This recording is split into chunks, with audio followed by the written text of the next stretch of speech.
751, Bonfire Legend. The thought of killing naturally appeared in his mind, but he felt it was too easy to let go of Mitaka. He felt Mitaka should feel more pain, so much so that he wished to die.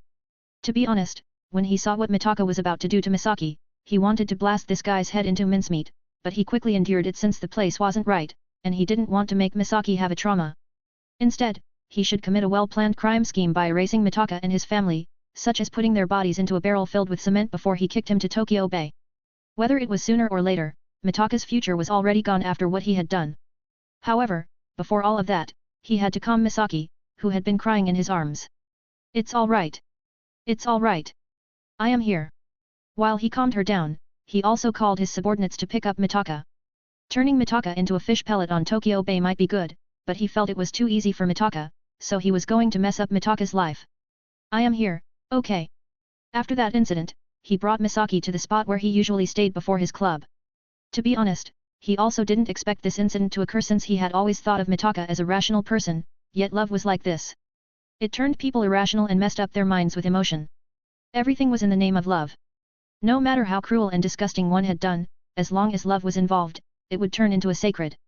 For such a self-righteous or delusional person, he hoped they could wake up since it would bring trouble to their future. More importantly, if they messed up with the wrong person, they might turn into a fish pellet in Tokyo Bay. To be honest, he didn't have a right to say such a thing, especially when he often used love as an excuse to make a harem, but one thing was for sure, he wouldn't use force to force girls to have sex with him. It was a brute method, and it was stupid. More importantly, it wasn't fun. Instead of using such a method, it was better to let them voluntarily sleep with him without him forcing them. As his voice soothed her and his warmth calmed her down, Misaki started to relax, but even so, her body was still trembling. The thought of the previous incident shocked her since she didn't expect something like that to occur. While Shishio had stopped it before what had happened, she also felt quite dirty, especially when she was touched by Mitaka. "Shishio. Do you think I am dirty? Why do you ask so?" Because you knew what Mitaka almost did to me, right?" Her eyes were in tears as she stared into him. "You don't need to worry. I don't think so." He gently caressed her hair and said, "More importantly, he hadn't done anything to you." He then took his handkerchief and wiped her tears and snot since they made her a bit ugly. "But what if he did something to me? Will you think of me as dirty?" "No." "Why?" She just couldn't understand why he could say something with so much conviction and without a shred of hesitation. "Because you won't feel anything." I won't feel anything."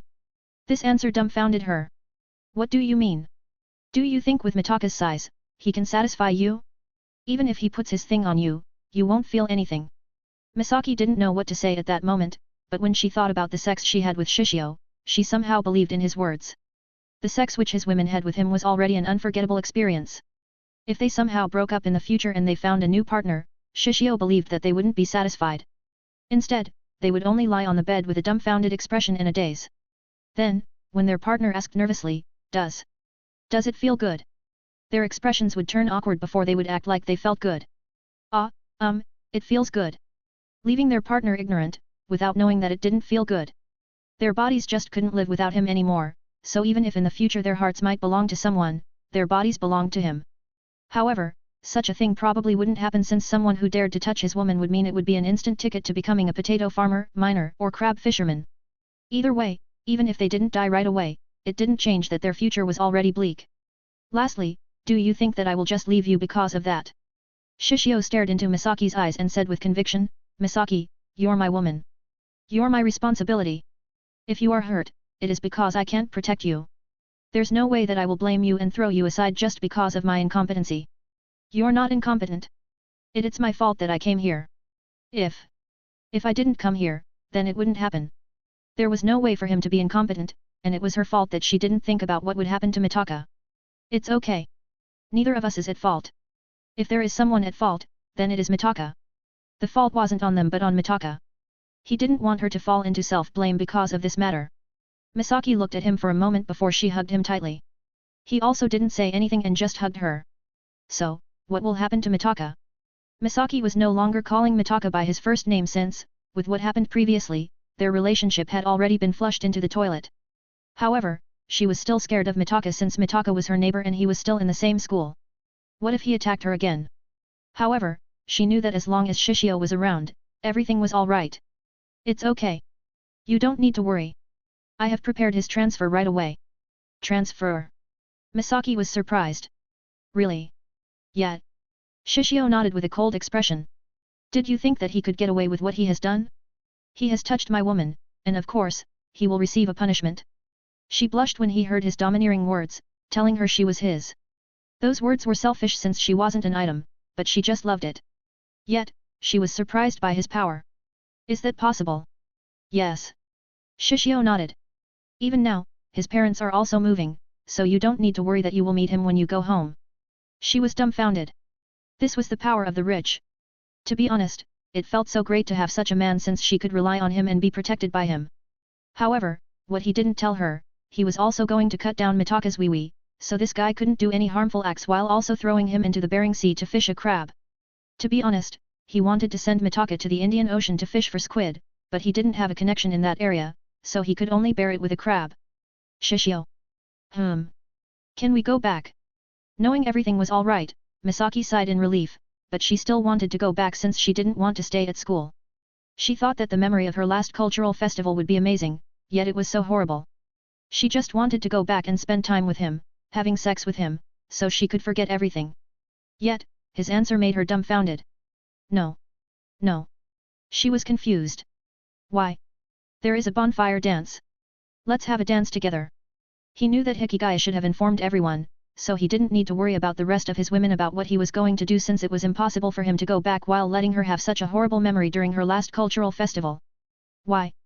As she was being carried by him, she looked at him with an inexplicable gaze. She just wanted to go back and didn't want to stay any longer, but why wouldn't he let her go? He didn't answer her and just walked toward the place where everyone gathered. As he calmed her down, the time had passed quite a while, and the sky had already turned dark, but from a distance, they could see a warm and bright light illuminating the night. It was a bonfire. At the end of the cultural festival, the bonfire dance started, and everyone began dancing with their partner. Misaki was in a daze, watching all of this since everything was completely different from what had happened to her. Senpai, I will let you down now. While a bit nervous, she let him put her down, but she still held him tightly. How about we have a dance? Really? Yes. Shishio nodded. This is your last cultural festival, and there is no way that I will let you go home with this horrible memory. This is your last, and I hope your memory will be radiant. Something that we can look back at with a smile when we grow old. He held her hand and asked once again, will you dance with me, senpai? As she gazed into him, she felt that everything was blurred. Only his figure was clear and bright in her eyes. It was like a dream. A dream that she didn't want to wake up. She didn't give an answer, but she let him pull her into the dance area. They held their hands together as they started to walk together around the bonfire. Just before, it was like a nightmare, but now, she had forgotten about everything. All she was thinking now was that she was so happy and she didn't want to be parted from him. It was the greatest thing that God had given to her. She didn't know how to dance, but under his lead, she felt her feet move smoothly and beautifully. Her eyes kept staring at him, watching him, with a gaze full of love. Shishio. Do you know the legend? What legend? The bonfire legend. I don't know, he answered with an ignorant expression. Geez, it can't be helped. I will tell you. Misaki showed off her usual bubbly demeanor as she tried to educate him strictly. It was said that the couple who danced during the bonfire event would be together forever. This is why every couple in this school has always danced during this moment. You believe that? No. She didn't believe that legend since she could see many girls who danced with their partners kept glancing at Shishio. With such a reaction, how could she believe in such a legend? But I wish that we could be together forever. Misaki smiled and said, so, be with me forever, okay? She was so beautiful at that moment. She was like the bonfire, which kept the darkness away. It was probably the most beautiful expression that Misaki had shown him. You don't need to make a wish since we will be together forever. Those answers brought her to tears and a smile as she kissed him immediately. As they kissed, they didn't know whether the legend was real or not, but one thing was for sure, they knew that they would be together forever. 752, Top of the World. At the end of the cultural festival, many of his girlfriends also asked him to dance, including Hirotsuka and Hina.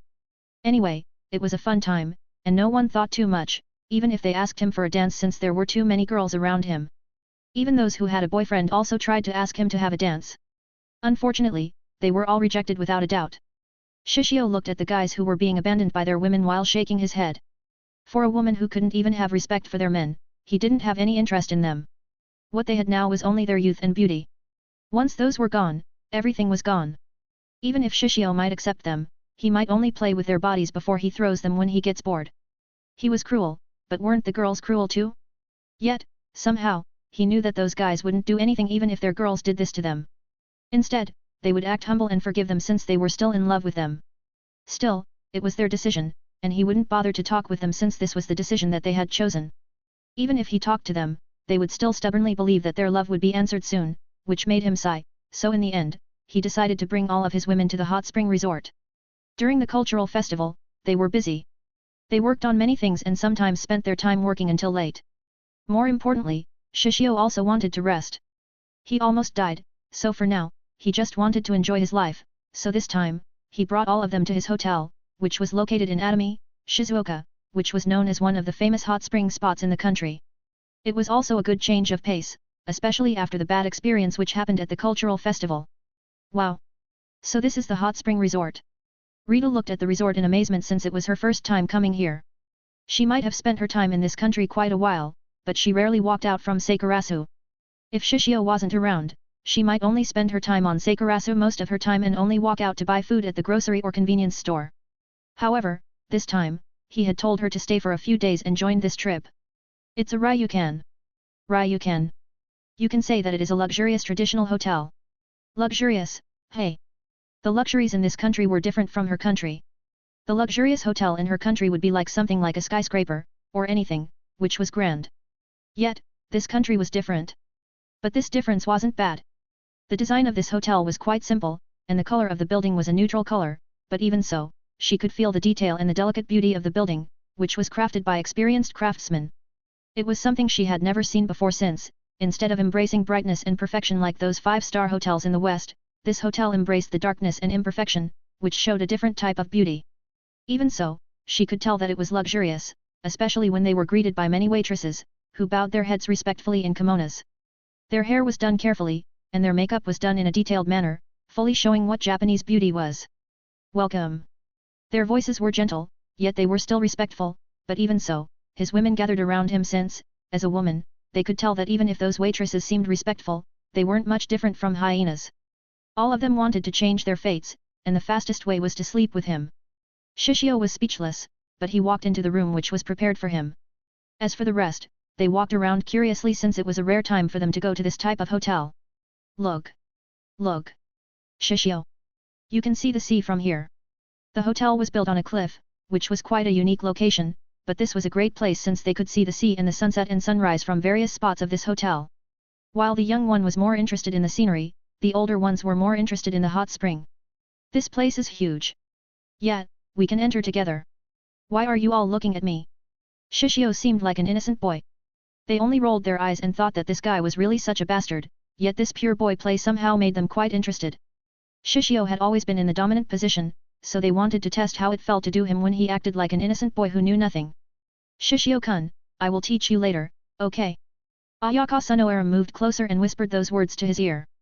Shishio felt itchy, and his face flushed red. Watching this reaction, they had to say his act was too amazing. You. Mai Sakurajima let out a sigh while shaking her head.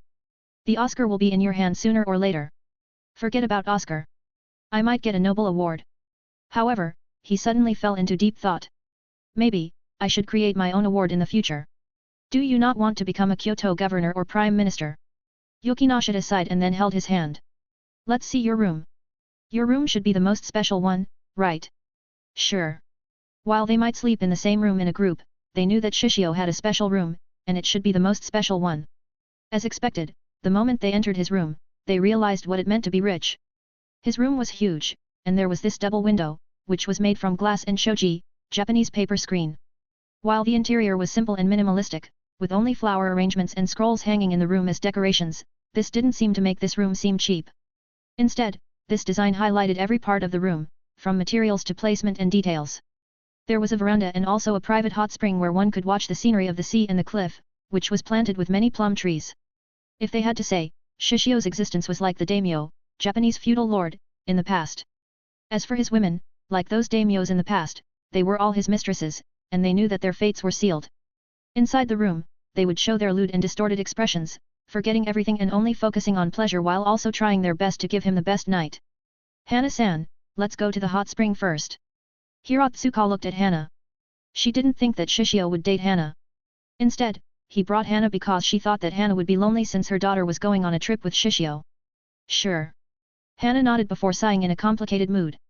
No one should know about their relationship, but even so, she wanted to do it with Shishio. Still, when she thought that her daughter might look at her with a disappointed expression, she held this emotion. Chihiro also followed before she glanced at Shishio for a moment and walked away. Yuki Nashida stared at Hana before she looked at Shishio in a complicated mood. She had heard that the relationship between Shishio and the mother of Tachibana Hina and Tachibana Rui was also good. Lately, Yuki Nashida also looked at Mai. What? What's wrong? Why are you looking at me like that? Mai asked in confusion. No, it's okay. Yuki Nashida decided not to say anything before she looked at her sister, who also happened to look in her direction. Should we walk around, Yukino? Harano asked with a smile. Sure, Nei-san. The two of them smiled before they walked away. Still, the ones that were the most nervous were Kawaii Ritsu and Rita. Ritsu knew that it was her chance to do it with him. She also felt that this place was good since it was quite similar to the setting of the story that she had just read. The story was about a pair of a man and a woman who loved each other, but their relationship was taboo, and everyone tried to separate them, so they decided to jump on the cliff together before they became butterflies together. While the ending was a tragedy, the smut scene in the story was unique in that her face kept flushing red as she read. On the other hand, Rita knew that after this trip, she would go back, so before that, she wanted to confirm everything. She wanted to tell him that she had fallen for him and to know how he felt about her since he had never confirmed anything. His action was ambiguous, and it was hard to tell whether he was really interested in her or not. Yet this also made her unable to get him out of her mind. This is how the girl was. If they knew the feeling of the man, they would lose interest. Instead, what they loved was to play with this ambiguous feeling of whether the man liked them or not. This type of troublesome play was something that they loved the most.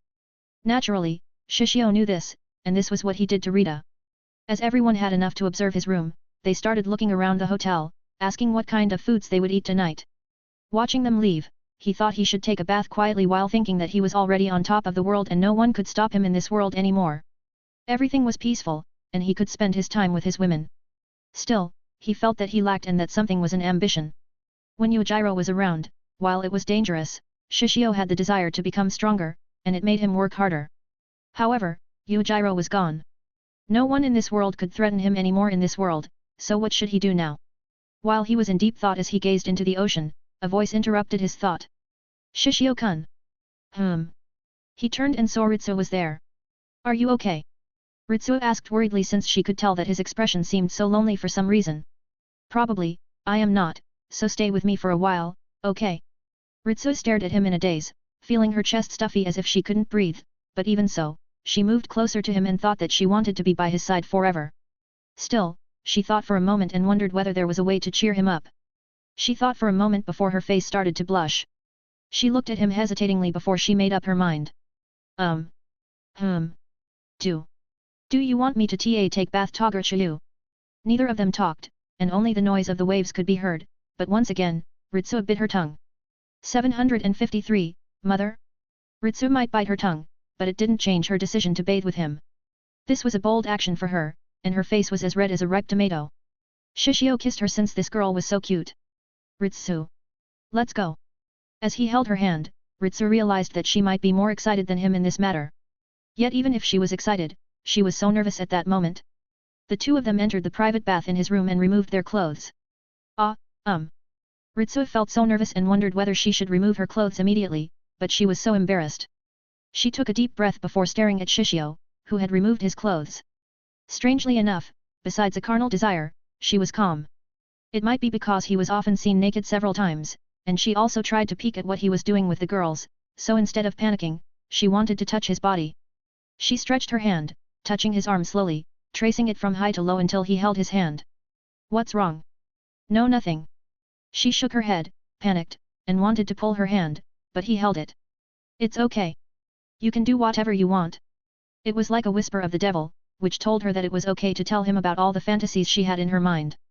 Tell me, what do you want to do? Her mind was almost short-circuited, but she somehow blurted what she wanted to do. Can we do it right away? Shishio thought that this girl was more perverted than he had thought. He didn't know whether the girls had a tacit understanding, but when he took Ritsu's virginity, no one bothered them. In this room, there was only her and him. He looked at her figure, resting exhaustedly while hugging his arm docilely. She might be tired, but she didn't want to let him go. He knew that this might not be his first time to take the virginity of a girl, yet he had to say no matter how many times he did it, he wouldn't get bored. Instead, this feeling had always excited him. It was like the feeling of he did it with a housewife who realized the fun that she couldn't get with her husband as her body writhed in pleasure, and her face distorted because of the joy which she received from a man other than her husband. It was the same with a virgin since they knew nothing. They tasted the pleasure they couldn't understand, feeling confused yet still screaming like a little lewd animal. While a housewife and a virgin might be different, the feeling of tainting them was the best. He knew he was such a bastard to make such a comparison, but for him, a housewife was like a completely perfect picture. It was so perfect that one didn't think they could do anything with this painting, but it was a painting. It could get dirty because of the dust, and it could also be tainted by something. If the owner of the painting cared about the painting, they wouldn't let it get dirty. However, if the owner didn't care about the painting, they might not realize it was tainted before it became a completely different picture. On the other hand, Ritsu's body was like a white canvas.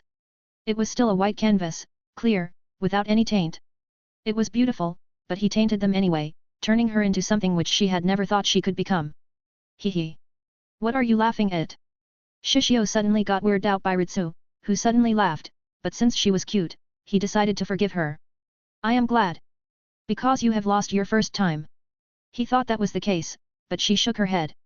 Well, I am also glad of that, and to be honest, it feels better than I have thought. She murmured with a cute blush. She might have read the story and listened to the story of everyone, yet the real thing was more wonderful. It made her forget anything, and all she could think of was him.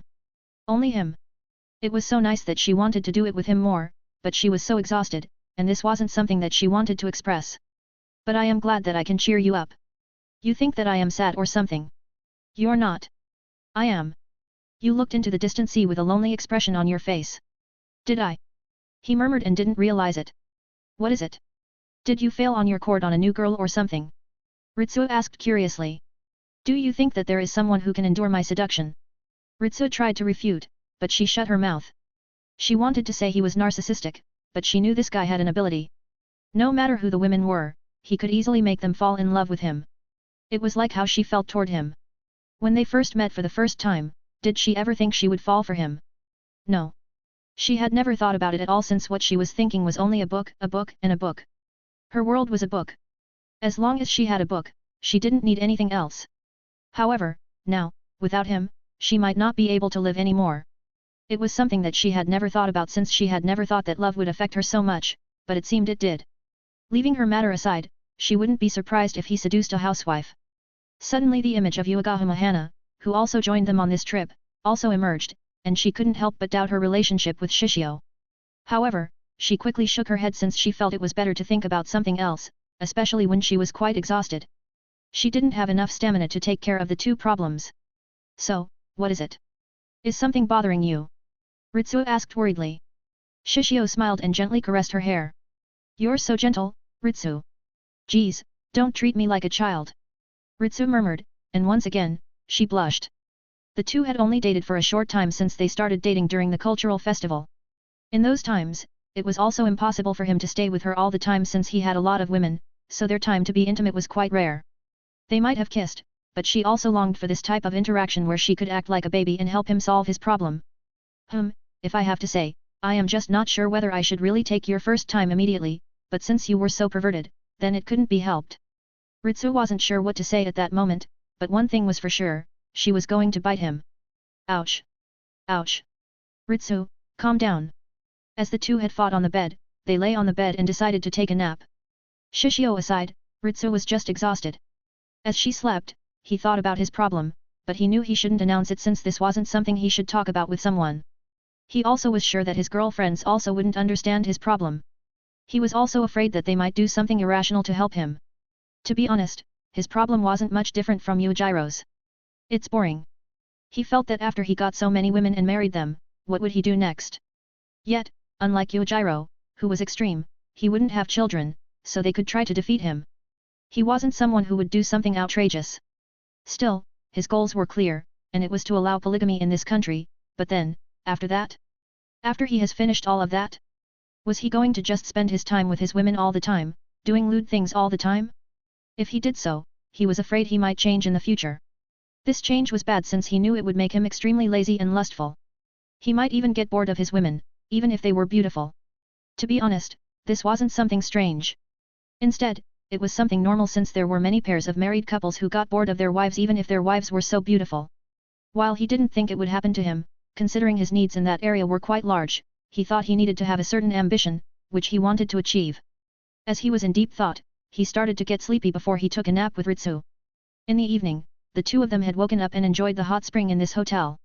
While Ritsu wanted to stay with him all the time, she knew that she couldn't monopolize him, but even so, he still tried to stay by her side, which made her happy. However, from time to time, he would suddenly disappear, and when he returned, one woman or another would also return with disheveled clothes and a reddish face as if they had just done a strenuous workout. Leaving the rest, only Hana and Chihiro didn't do anything with him, but it was normal since their situation didn't allow them. Fortunately, the alcohol and the dinner were nice. As they ate their dinner, a geisha, traditional female entertainer, also accompanied them by singing a song, causing the atmosphere to become even merrier. Is it okay to have a geisha like this? Hina asked curiously. Why not? You don't like it? Shishio asked. It's okay, but they have been looking at you. Hina sighed and thought that this guy's charm was dangerous. But you have booked this entire hotel, right? Rui asked. Yes. Shishio nodded. There won't be any guests except us. This hotel was his, so booking this entire hotel for his group was easy for him. He wanted privacy, so this was a normal thing to do, especially when he didn't lack money. If that's the case, I should bring mother. Rui sighed. You want to invite your mother too? Shishio asked speechlessly. Rui nodded without noticing the strangeness in his voice. I brought her mother, so it is okay for us, too, right? I don't mind, though. He didn't mind, but he wondered what they would say when his relationship with their mother had become closer. But those sashimis are so good. Their dinner was sashimi of fresh fish and various other beautiful dishes. The alcohol was also nice, but only a few adults could enjoy it. Still, after he had eaten enough, he walked out to the veranda to watch the scenery of the night sky, unlike in Tokyo, where the light caused the stars to be unnoticeable. In this hotel, the bright and beautiful starry sky was clear to his eyes. He thought of enjoying this beauty alone but knew he couldn't. Someone suddenly stood beside him, leaning on the wooden handrails before her gaze locked into him. Shishio, can we talk? 754, that night. Shishio and Rita walked out to enjoy the scenery of the night. The hotel was massive, and there was a path that led them to the top of the hill. The geography of this hotel was quite unique, but at the same time, it was also normal since there were many mountains in this country. While it caused trouble to the people since it made them unable to plant rice and other plants, it gave them beautiful scenery, which they would never forget in their lives. Be careful with your legs. It is rather dark here. Shishio held Rita's hand gently as he led her on the path which led them to the top of the hill. The path was made with natural stones, giving an aesthetic beauty as if it had merged with nature. Yet, the stairs were rather steep. There might be several lights on the path, but they were relatively dim. However, while they might be dim, this gave them the opportunity to see the beauty of the night sky more clearly. If the light was bright, they might not be able to see this. It was said that when you wanted something, you needed to sacrifice something. This architecture design might be the best way to explain that sentence. However, this also gave him a chance to take advantage of her. Thanks. Rita blushed as she held his hand timidly. She was happy, and her face was so hot. She was sure that her face was so red at that moment. Fortunately, the light was dim, so he shouldn't have seen the blush on her face. At that moment, she realized that those dim lights were a good thing since they also gave her a chance to do something like this. As they walked while holding hands, she glanced at him secretly from time to time. Unlike his previous attires, this time, he wore a yukata. The dark blue yukata fit on his body, and it gave him an elegant yet manly temperament. She might not have seen a samurai, but somehow, she could imagine it should be like him. Yet, when she glanced at him, she also happened to see he was looking in her direction in a trace. What? Is there something wrong with my attire?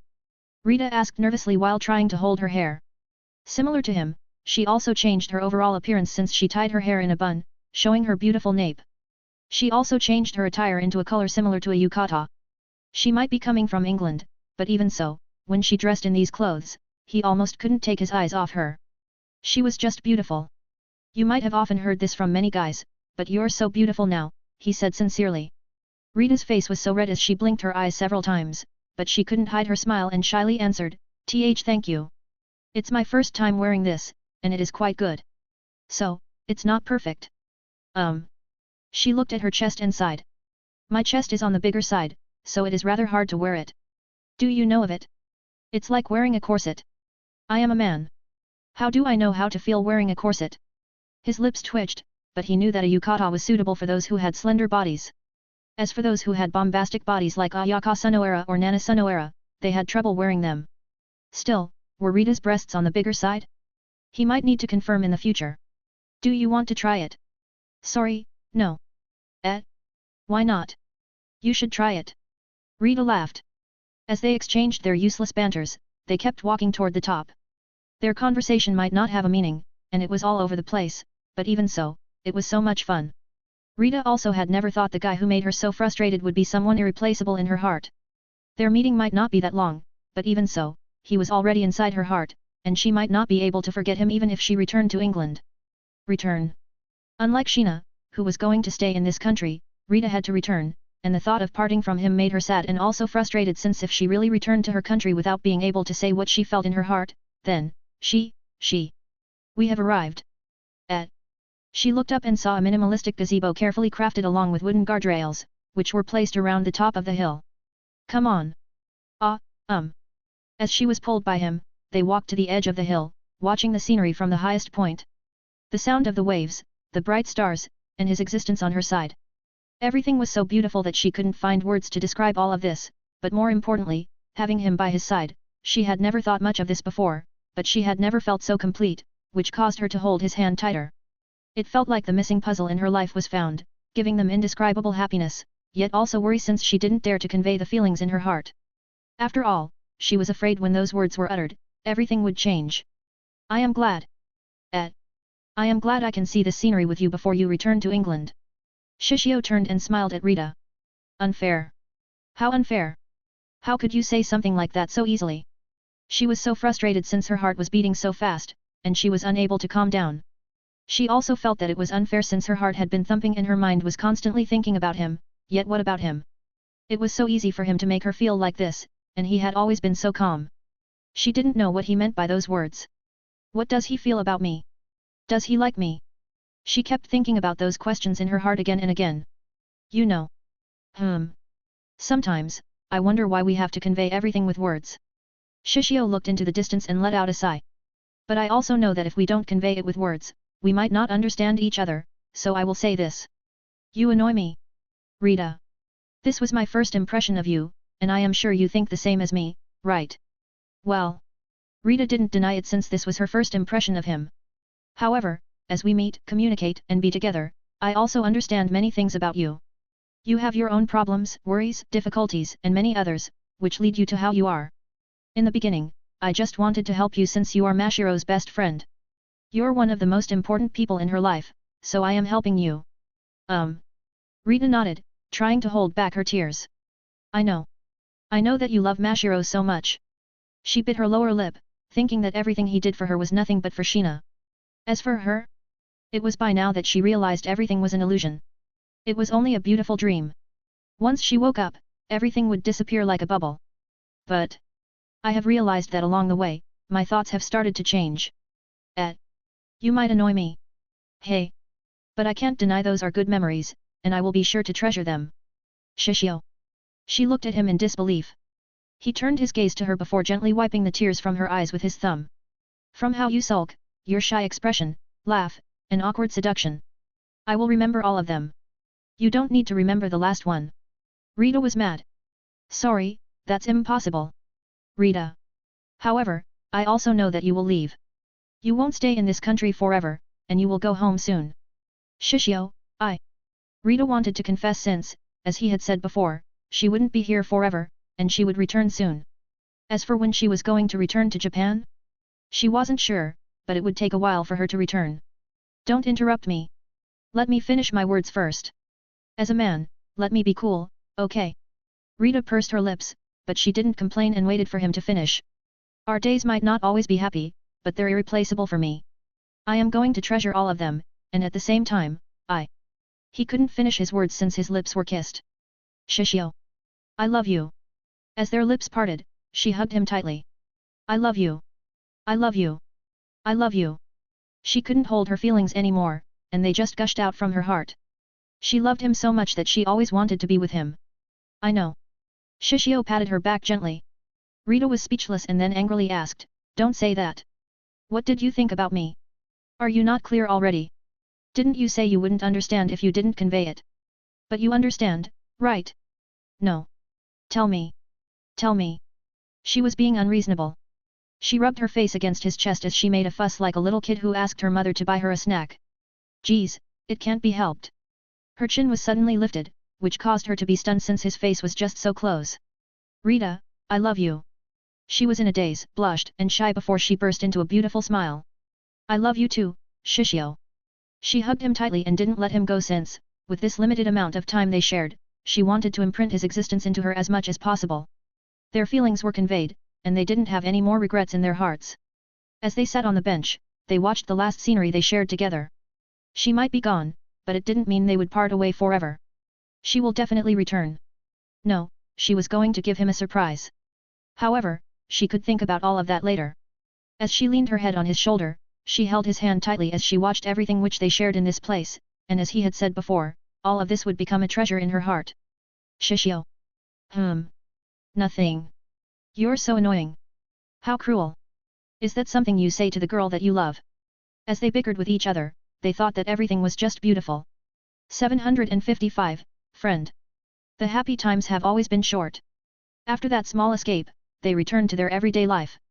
Rita also returned to England, where he, Sheena, and many others also sent her off to the Haneda airport. Next time, you should visit England. I will. Shishio will meet my parents. Of course. Shishio knew that there might be a chance he might be killed by Sheena's family, but he was ready since Sheena was important to him. However, he was also quite curious about the hometown of Sheena and Rita. Oxford, hey. Sheena and Rita had a house in London, but they mostly lived in Oxford, which made him realize that they were rich. This also made him quite confused, wondering why in the original, those two girls fell for two people in Sakurasu. Ryu Unosuke aside, since he was a talented programmer who could even develop his own artificial intelligence and also had a unique personality that believed that he could do anything, Sorita's existence made him confused. Shishio didn't deny that the girls would fall for the guys even if they weren't rich or handsome, but they should have something which made them different from other men. If he gave an example, it was like they had a personal trait, which showed that they were a man and they were different. This difference was something that made the female think that they could become the father of their children, their husbands, or the person that could lead them in life. Still, if that was the case, was Sorita's patheticness, which was different from other men, his charming point? Or was it because of Yashashi? So, being nice while being pathetic to the girls in anime would give them the most beautiful, rich, and talented girls? By now, Shishio realized that sometimes a story in an anime misguided many young people, thinking that they could get a harem in the way those harem protagonists did in the story. Yet, it didn't really matter to him. Sitting on the bench while eating his mint chocolate ice cream, he realized that he might not be thinking about his system that much now. If it was in the past, he would sleep with his women immediately after he got their hearts, but when he was with Rita before, he didn't do anything except kiss. Yes, only kissing. They hadn't had sex since she had to return to England. Honestly, if he wanted to take down Rita, it was quite easy for him since he could follow her to England, especially when he had a private airplane. If he wanted to go to England, it was only a few days of the trip for him. On his airplane, he could also do it with Rita and enter the Mile High Club. However, he didn't do that and didn't follow her. Did he plan to change? Probably. However, he just didn't want to be in a hurry since sex was a normal thing for him. If he wanted to, he could get it anytime, or maybe, he just wanted to tease her so that when they met, she would become like a wild leopard. Either way, once she came again, he knew they would do it. As he ate his ice cream, he saw someone familiar. He smiled and greeted him. Yo.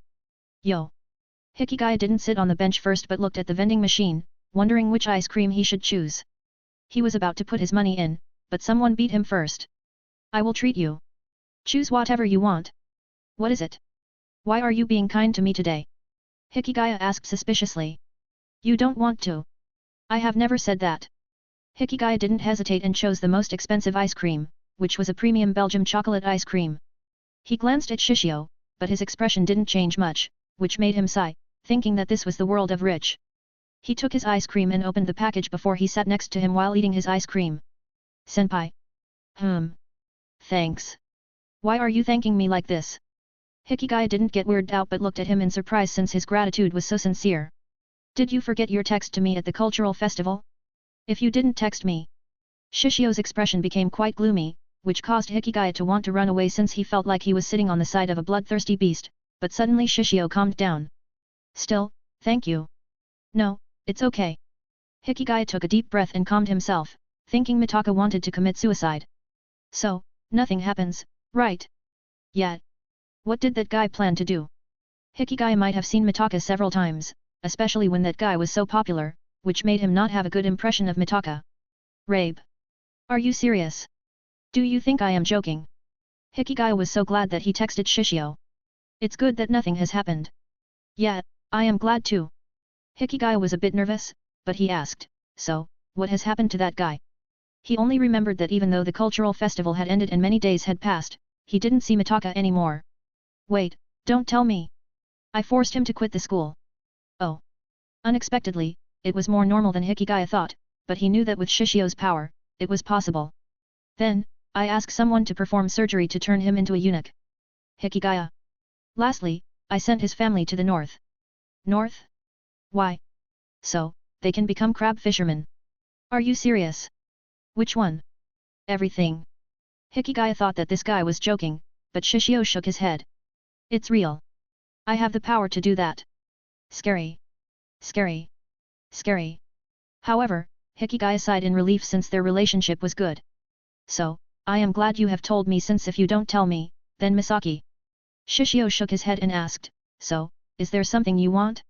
I can grant you anything. Even if you say that so suddenly. Hikigaya was speechless.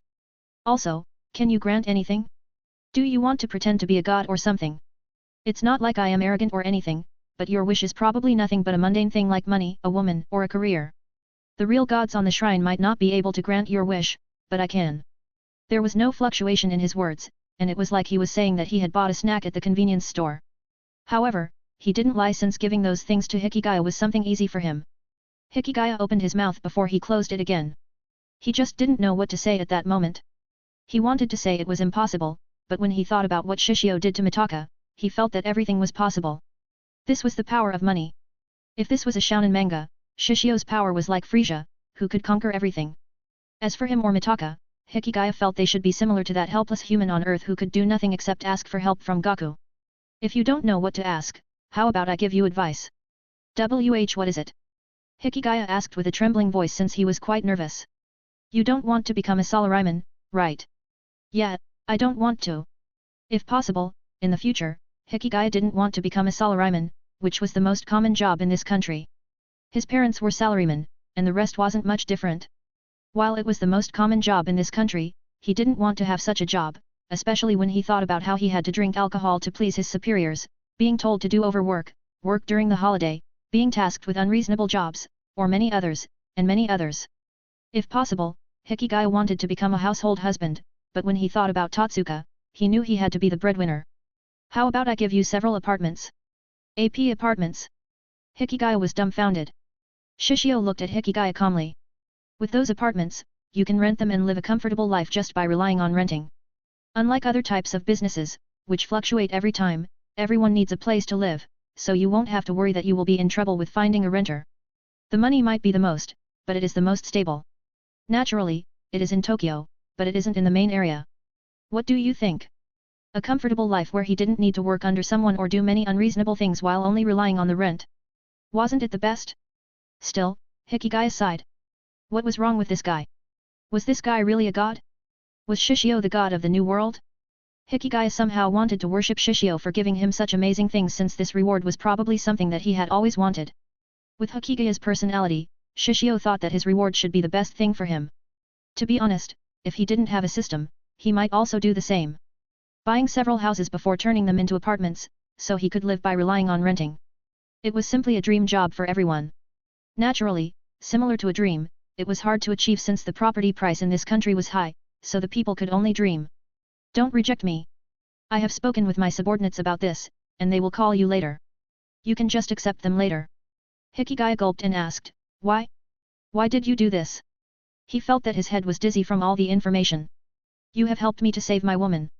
I am so grateful to you, so don't ever think to reject it. I have prepared everything. This might be a big thing for you, but for me, this is nothing. Hikigaya was just silent. Shishio then stood up and patted Hikigaya's shoulder. Come on. Everyone should be in the club room already. Hearing those words, Hikigaya looked at Shishio for a moment and sighed. I wonder what should I say in this situation. How about thank you? Then, thank you. As for rejecting, Hikigaya knew that it was impossible, but the sudden change in his identity made him feel strange since he suddenly became the owner of several apartments. Oh, right, senpai. What's wrong? Don't be so formal with me next time. Shishio smiled. It is rare for me to have a friend, so don't change. Watching his back, Hikigaya sighed. It's impossible, okay. However, he also smiled and knew they were friends, but at the same time. Shishio. If you think of us as a friend, as a genuine friend, then you don't need to give me something like this to show your appreciation. I help you like how you help me if I am in trouble, and this is enough. Hikigaya showed the half-eaten ice cream in his hand. Are you sure? Yes. Hikigaya didn't hesitate since he just couldn't accept such a heavy gift from Shishio. He knew that many might think stupid, but this was his first friend, and he didn't want to taint their relationship because of this. I see. Shishio nodded. Then, I won't force you. Thank you. It's okay. Shishio sighed, then suddenly thought of an idea. Then, maybe, I will give you those apartments as a dowry when I marry Komaki. I will kill you, bastard. Maybe, this was a friend, but one thing was for sure, Hikigaya wanted to beat this guy up. 756, School Trip. You two are late. I complained to Shishio and Hikigaya. Sorry, I just gave apartments to senpai. Watching Shishio, who talked about this matter as if they had just gone to the toilet together, Hikigaya just wasn't sure how to describe his emotion. Was he the weird one? Or was it Shishio? If Shishio knew what Hikigaya was thinking, he would say that no one was weird, but their sense of value was different. Still, Hikigaya's emotions hadn't calmed down, and he still looked at Shishio suspiciously since he didn't want Shishio to become his brother-in-law, but when he thought about Komaki, who often asked about Shishio, he felt that he needed to watch over this guy further, lest then Shishio might deceive Komaki. Komaki was his precious little sister, and it was impossible for him to give her such a scumbag, even though he knew Shishio was a great guy. Oh, really? That's great. Yui smiled, but then she fell into silence. Apartment. Yukinashita sipped her tea calmly, but if someone looked closely, one could see that she was also lost her composure. I was just joking. Geez, Shishio, don't make such a strange joke. Yui pouted while acting like a child. However, Yukinohita knew that Shishio didn't lie. Still, when she thought about what Hikigaya did, she didn't feel surprised. In the end, the four of them acted as if nothing had happened and drank tea while doing something on their own. While Yukinashita and Yui were reading a book, Shishio and Yui were talking to each other. There was nothing to do here, and they also had nothing to do since their activity was nothing but to help people, so when there was no commission, or people asked for help, they were practically free. But, England, hey. Yui looked in the distance, thinking about the hometown of Rita and Sheena. Do you want to go there? It's expensive, right? Not really. It should be similar to our country to a certain extent. Shishio felt that the two countries were similar to each other, especially when they were located on the island instead of on the mainland. Their lands were also expensive, and their government was also quite similar since the two also had a royalty. If England had a queen and a king, then Japan had an emperor. As for the cost of living, they should be quite similar to each other. If there was a difference, it would be a personality and a diet. After all, England was in the west, and it was influenced by Christianity. Meanwhile, Japan was in the east, and it was influenced by Buddhism. Have you been to England? Yukinashita asked. No. Shishio shook his head. How about you? No. Yukinashita also shook her head. I have only been to the United States before. She had been studying abroad during elementary school, and it was also the time when she was being bullied. But you must be going there in the future, right? When she thought about Sheena and Rita, she knew that this guy must be going to England. Have you made your preparations? Preparation? Yes, a preparation for being killed by their parents. Yukinashita smiled. Shishio. While Yui laughed, Hikigaya also nodded. Shishio was a scumbag, and if the parents of Sheena and Rita knew that they were eaten by him, without a doubt, their parents, especially their fathers, might fight him to death. Well, leaving the matter of England, which is something far away from us, isn't it better to talk about the school trip? They rolled their eyes since this guy dodged the topic, but his words also made them think about the school trip, which would happen shortly. There were several famous events in the schools of this country. Starting from the cultural festival, then the school trip. There were also several others, but the significance of those events was far less than those two events. If one enjoyed the youth, without a doubt, they had enjoyed those two events, especially when one studied in this country. That's right. That's right. Yui suddenly became excited. Why are you so excited? Hikigaya was speechless. Hiki, you're the one who is weird. Yui snorted before she showed a bright smile. After all, our destination is Okinawa. If their school trip destination was in Kyoto, she might not be this excited, but their destination was Okinawa, which was known as the Hawaii of Japan. It was autumn, and the temperature was relatively cold. Having gone to Okinawa would make her able to enjoy the warmth of the island, so it excited her. More importantly, all of the grades will go there too. Which means... Yui looked at Shishio shyly. Usually, the trip would be divided into several grades, each with a different destination. If he gave an example, the first grade might go to Hokkaido, and the second grade might go to Kyoto. All of them were going to different destinations and at different times, but this time, it was different since they all went to the same destination and time. So, what does that mean? In other words, all of them could go on this school trip with Shishio. Still, the purpose of the school trip isn't for a holiday. Hikigaya sipped his tea calmly. Oh? Then, what is it for? Shishio asked curiously. It's to imitate societal activity. What? When you're a cog in the workforce, and your boss takes you on a business trip, you get no say in lodgings or food. But if you lower your expectations, you can actually have some fun. They're training us to pull the wool over our own eyes. Your definition of the school trip is totally gross. Hikigaya was hurt this time. Well, don't be like that, senpai. There are a lot of things that you can do in Okinawa, right? Such as? Hikigaya asked. It's hot. I don't like being stuffy. Totsuka-senpai in the swimsuit. Hikigaya. Hikigaya-kun. Ah, don't get me wrong. I didn't think it was something weird. And, I thought that the beach was kind of nice. Hikigaya tried to fix the misunderstanding, especially when the two of them looked at him with complex gazes before he glared at Shishio. While it was true that love didn't know a boundary, Hikigaya was still feeling conflicted about his feelings since Totsuka was a male. If they were together, neither of them would be able to create a descendant. Well, leaving the matter of Hikigaya and Totsuka aside. Yuki Nashida didn't care much about the relationship between Hikigaya and Totsuka. Oi! What will you do in Okinawa, Shishio-kun? Yuki Nashida asked curiously. The rest also looked at Shishio curiously since whatever he did had always been interesting. Don't raise the bar so suddenly. Shishio was speechless. Do you think that I am going to do something so outrageous there? You're not. 3x. Did you always see me that way? Shishio rolled his eyes. But if you ask me that question, I might want to ride on the kayak. Kayak? You know? Kayaking? Canoeing? Something like that. Shishio then mimicked someone who kayaked by rowing the boat. As we row the boat, we see the scenery of nature, enjoying our time together.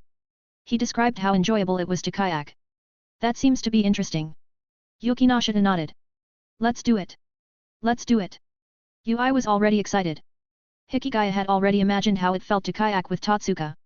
Then, Shishio also said that he might also go diving and watch the fish, sea turtles and many other sea creatures. Wow! So nice! So nice! I want to go to Okinawa right away. Yui almost couldn't control it anymore, and she was like a ball of excitement, wanting to teleport to Okinawa immediately. However, she knew it was impossible, so she brought Shishio to her house to calm her excitement. Then, after that, I will go to the aquarium. It's all about fish. Hikigaya was speechless. It's better than someone who is always thinking of Totsuka-senpai in a swimsuit. Oi! While Hikigaya wanted to see Totsuka in a swimsuit, he would only keep that desire in his heart and wouldn't expose his true will. As a closet pervert and a chicken, it was impossible for him to be so courageous. This was his belief. 2x. Yuki Nashida and Yui rolled their eyes since they knew that Shishio also wanted to see them in their swimsuits, but he was still their man, so they wouldn't say anything since they also wanted to show it to him. But don't you think an aquarium is a romantic place? As we hold each other's hands, we enjoy the scenery of the surroundings, A&D. 3x. Nothing. Shishio shook his head since he felt he was showing off if he told them he had an aquarium in Okinawa. But don't you have an interest in the history of Okinawa? It's quite interesting. Shishio looked at Yuki Nashida, who was holding a trip magazine about Okinawa.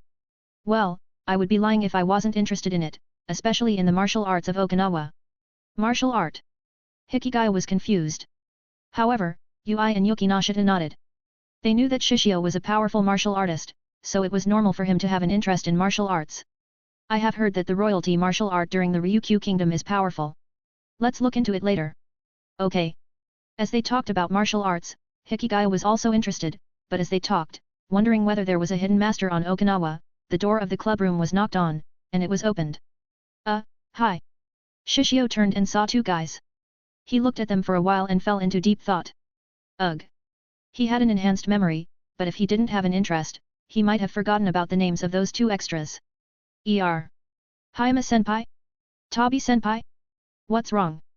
It's Hayama and Tobe, Shishio-kun. Ui was speechless. Hayama and Tobe. Ah, that's right. Yet, Shishio had to say Hayama was such a masochist. 757, Fall in Love. Shishio couldn't be blamed for thinking so since he knew what kind of damage he had done to Hayama, but even so, this guy still came to him. Before the cultural festival, while he didn't want to hear it, he happened to listen to the conversation between Harano and Hayama. He knew that Hayama had fallen in love with Harano. However, with Hayama's personality, he knew that it was impossible for Harano to fall for Hayama, especially when Hayama had abandoned Yuki Nashita. Even if Hayama seemed perfect for a man for most younger girls, especially for having a handsome face, a good personality, and a good brain, he had abandoned his childhood friend, so he could have a comfortable life.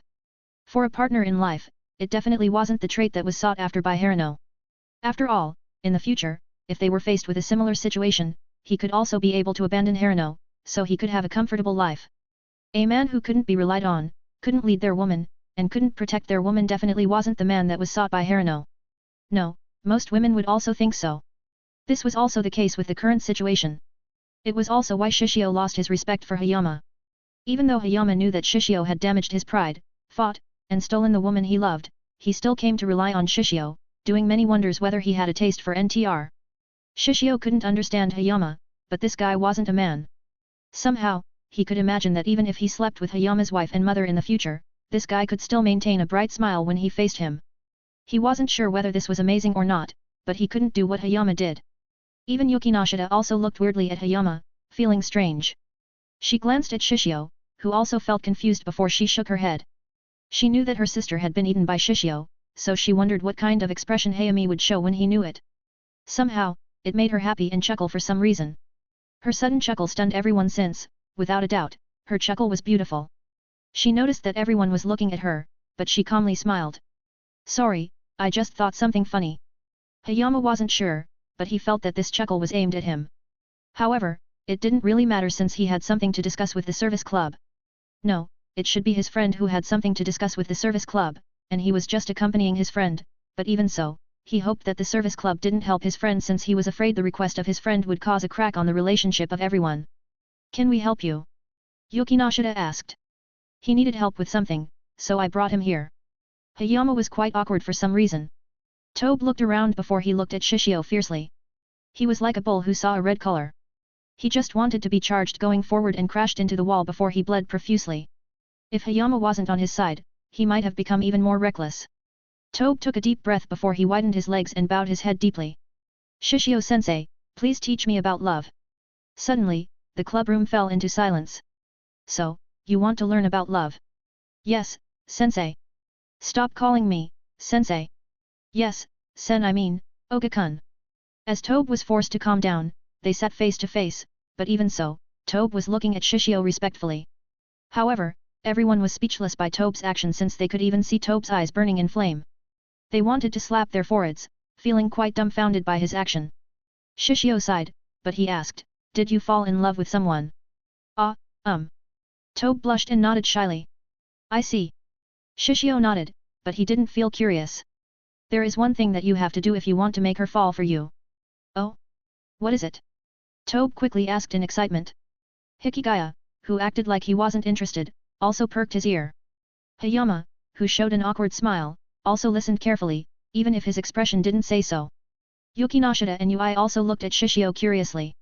Even if they didn't want to admit it and his womanizer hobby wasn't good, they had to say if one wanted to learn who was the best teacher at love, then without a doubt, it was Shishio.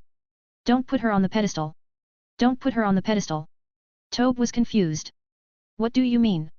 The rest was confused, but Yuki Nashita and Ui nodded at Shishio's words. When you fall in love with someone, you will subconsciously beautify her. Whether it is her appearance, laughter, or when she eats, or even when she picks up her nose. You will think that everything about her is so beautiful. You will worship her as the gorgeous being in this world. Is that not okay? Tobe asked curiously. After all, this was how it should be, right? It was normal for a man to worship a beautiful girl, especially the one they loved.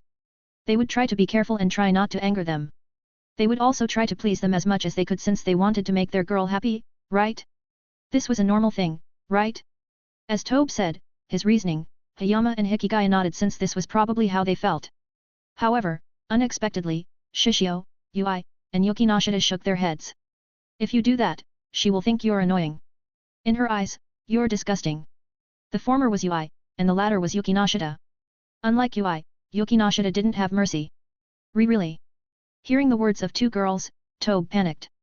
A girl is also a normal human. Even if they're beautiful, it is impossible for them to be as perfect as you have imagined. They're not goddesses, after all. They're not perfect beings. Naturally, they have a lot of flaws. Instead of treating her like they're a goddess, you should treat her normally like your friend. Laugh together, be there when she needs you the most, and be slightly bolder with your action without telling her with words that you love her. All of them fell in silence and thought that as expected of Shishio. Wait. I shouldn't say that I like her. Tobe was confused. If she asks you, then you should tell her your feelings, but if she doesn't, you don't need to do so. You only need to be bold with your actions. For example, holding hands, hugging, or kissing is even okay, depending on the situation. If your feelings are mutual, then confessing is a good thing. However, is your feeling mutual? I am not sure. Tobe lacked confidence. Then, don't be in a hurry. You should learn more about her. Maybe, she isn't as perfect as you imagine, and once you learn more about her, you might realize that you don't love her as much as you think. Tobe wanted to refute that he loved this girl so much that he couldn't get her out of his head, but Shishio's words were like a sage, and he didn't have anything to refute.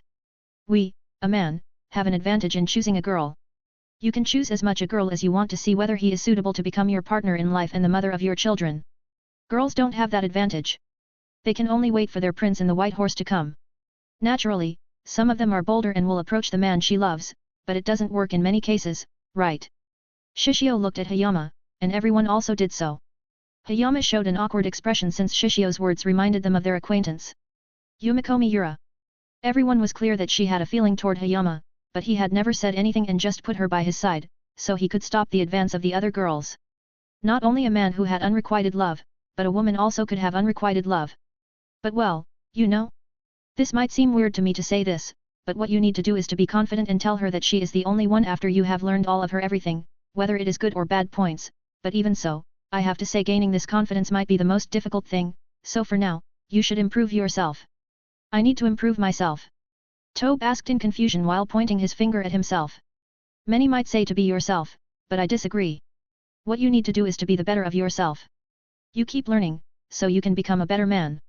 Studying, working out, manners, and many others. When you become better, even if you don't do anything, the women will approach you. Lastly, you should sharpen your weapon. My weapon. You have a cheerful persona. You should use that to your advantage since not many people can be as cheerful as you. Oh. Hikigaya rolled his eyes, wondering whether Shishio had tried to diss him, but he also had a lot of weapons, such as his sharp words, which were enough to make a little kid cry, and also dead fish eyes, which were enough to make people think that he was a zombie. Wait. Is that an advantage? Hikigaya fell into a dilemma. Oh. Now, I feel so confident. Tobe screamed in excitement as if he had just got a new power. He was like a main protagonist who had just finished a training arc. Oh, right, I almost forgot. There is one more. What is it? Shishio's words were like a Bible for him, so Tobe listened carefully. Don't be afraid of rejection. Don't be afraid of rejection. Being rejected is a normal thing. While many might be sad and just confused, you should use this experience to grow even more. You should question yourself, why you're rejected, and how you can become better. Don't stop thinking about growing since this experience will make you able to get a better girl in the future. The best revenge for the girl that has rejected you is to have a better life. Life to the fullest. Instead of staying in depression about the girl that has rejected you. It isn't worth it.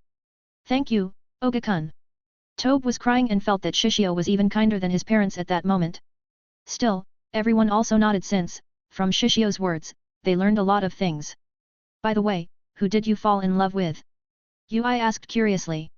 Ah, it's Ebina. Tobe said excitedly, but suddenly everyone fell into silence, and this silence made him uncomfortable. Hikigaya, Yukinashita and Yui looked at Tobe in pity. Sorry, she is my woman, Tobe-senpai, Shishio said with a smile. Tobe crumbled before he turned into dust. However, the positive thing was that Tobe should have gained an experience that next time, he should check whether the girls he had crushed had a partner or not, right? 758, Okinawa, I am coming. Leaving the matter of Tobe, since no one thought that his love would be answered, everyone was already excited about the school trip. Tobe. During this trip, everyone would go to Okinawa, so it was impossible for them to contain their excitement. Naturally, Shishio knew the one who was the most excited about this trip was Saki Kawasaki since he knew this girl loved the water so much. It was also why Saki had been quite restless with her group as she watched the scenery outside the airplane window. Everything seemed so small before she could only see either blue, green or something with a grey color. Everything seemed so small and insignificant from her position. Still, Saki wondered what Shishio was doing. Is it me, or is Tobe dying? Ebina Hina asked curiously. As Hina, Yui, Yumiko, Saki, Hayama and the extras were usually in one group, they noticed Tobe, who was lying on his chair as if his soul had been pulled out, and from how he was, it also wouldn't be weird for him to die shortly. Tobe was dying at that moment since he knew his love had vanished. It disappeared before it even began. He also didn't dare to approach Ebina, so as of now, he just lamented his misfortune. He let out a long sigh, feeling listless as he felt his world was grey. The excitement of everyone in his surroundings didn't affect him. Instead, he was like in a different world from everyone else. You don't need to worry about him. Anyway, he just needs to rest. You don't need to worry about him. Hayama was quite awkward, but he still answered this question. Honestly, this was what he sought since he didn't want to ruin their relationship because of Tobe's confession. If Tobe confessed, then he was rejected, then, without a doubt, everyone would know about it, and he would become the talk of everyone. Even if no one knew, it would be impossible for one to maintain their previous relationship after the confession. However, should Hayama feel grateful towards Shishio? Yes. Yet, Hayama felt quite complicated since he knew after the appearance of Shishio, everything around him changed. He looked at the group of girls, who were usually close to him and everyone. Even if their relationship might not seem to change much from the outside, he could tell they had become quite distant. Hayama glanced at Yumiko, who talked with Yui, Saki and Ebina. Even though she seemed to be talking, she was like a mother who took care of her naughty children. She was so careful and gentle, yet also strict at the same time. If it was before, he might not have seen this part of her, especially when he felt of her as nothing but an annoying girl and a shield, so no girls would approach him since it was quite annoying being confessed. The confession itself was fine, especially when the girls didn't ask for an answer. However, it was troublesome if they asked for an answer since, without a doubt, he was going to reject them. The thought of rejecting, even though he had gotten used to it, he had to say, was quite uncomfortable since watching girls crying definitely wasn't his hobby. Hayama suddenly thought about Harino when he looked at Tobe. Similar to Tobe, he knew that his love was over before it even began. It was doomed and impossible to achieve, especially when he thought about Harino's expression that day. He wanted to believe that her expression was her usual mask, but he knew it was real. It was an expression that he had never seen on her face. It frustrated him, but he knew that it was impossible for him to do anything. Unlike Mitaka, Hayama's mind was clear. His father also taught him a lot of things, such as the people that could be offended and couldn't be offended. Naturally, he wouldn't be doing something meaningless such as bullying someone since he felt it was wasting his time since, as someone had thought inwardly, he was a nice guy. He was someone that wanted to become friends with everyone and make all of them happy. However, such a fairy tale wish was impossible to realize. Yet, it was also because he was such a nice guy that he had always avoided a confrontation. Whenever he saw someone in trouble, he would pretend that he saw nothing. Naturally, this only happened if he couldn't help, but if he could help, he would do something. Yet, as expected, it would only be at the superficial level. However, was it bad? No, this was a normal thing. An individual has always tried to avoid trouble. This was a normal thing. This was normal, but as expected, if one wanted to get such an amazing woman as Yukinashita or Harino, this trait wasn't something they wanted in their man. A woman wanted a man that could protect her and their family. To be honest, Hayama was handsome, smart, athletic, rich, gentle, kind, and many others. It was so easy for him if he wanted to get a girl, and his life wasn't bad either. However, if he wanted to get better, he had to fix this disadvantage of his. Fortunately, except for the Yukinohita sisters, no one knew about this trait of his. Hayama shook his head when he thought about Harino before he put his attention on Yumiko. He knew about her feelings toward him, and she had always tried to approach him. If it was before, he had to say it was annoying since what he wanted was just to be friends with her, but now, he realized that she seemed to maintain a distance between them, and she also didn't seem to show much of an interest in him.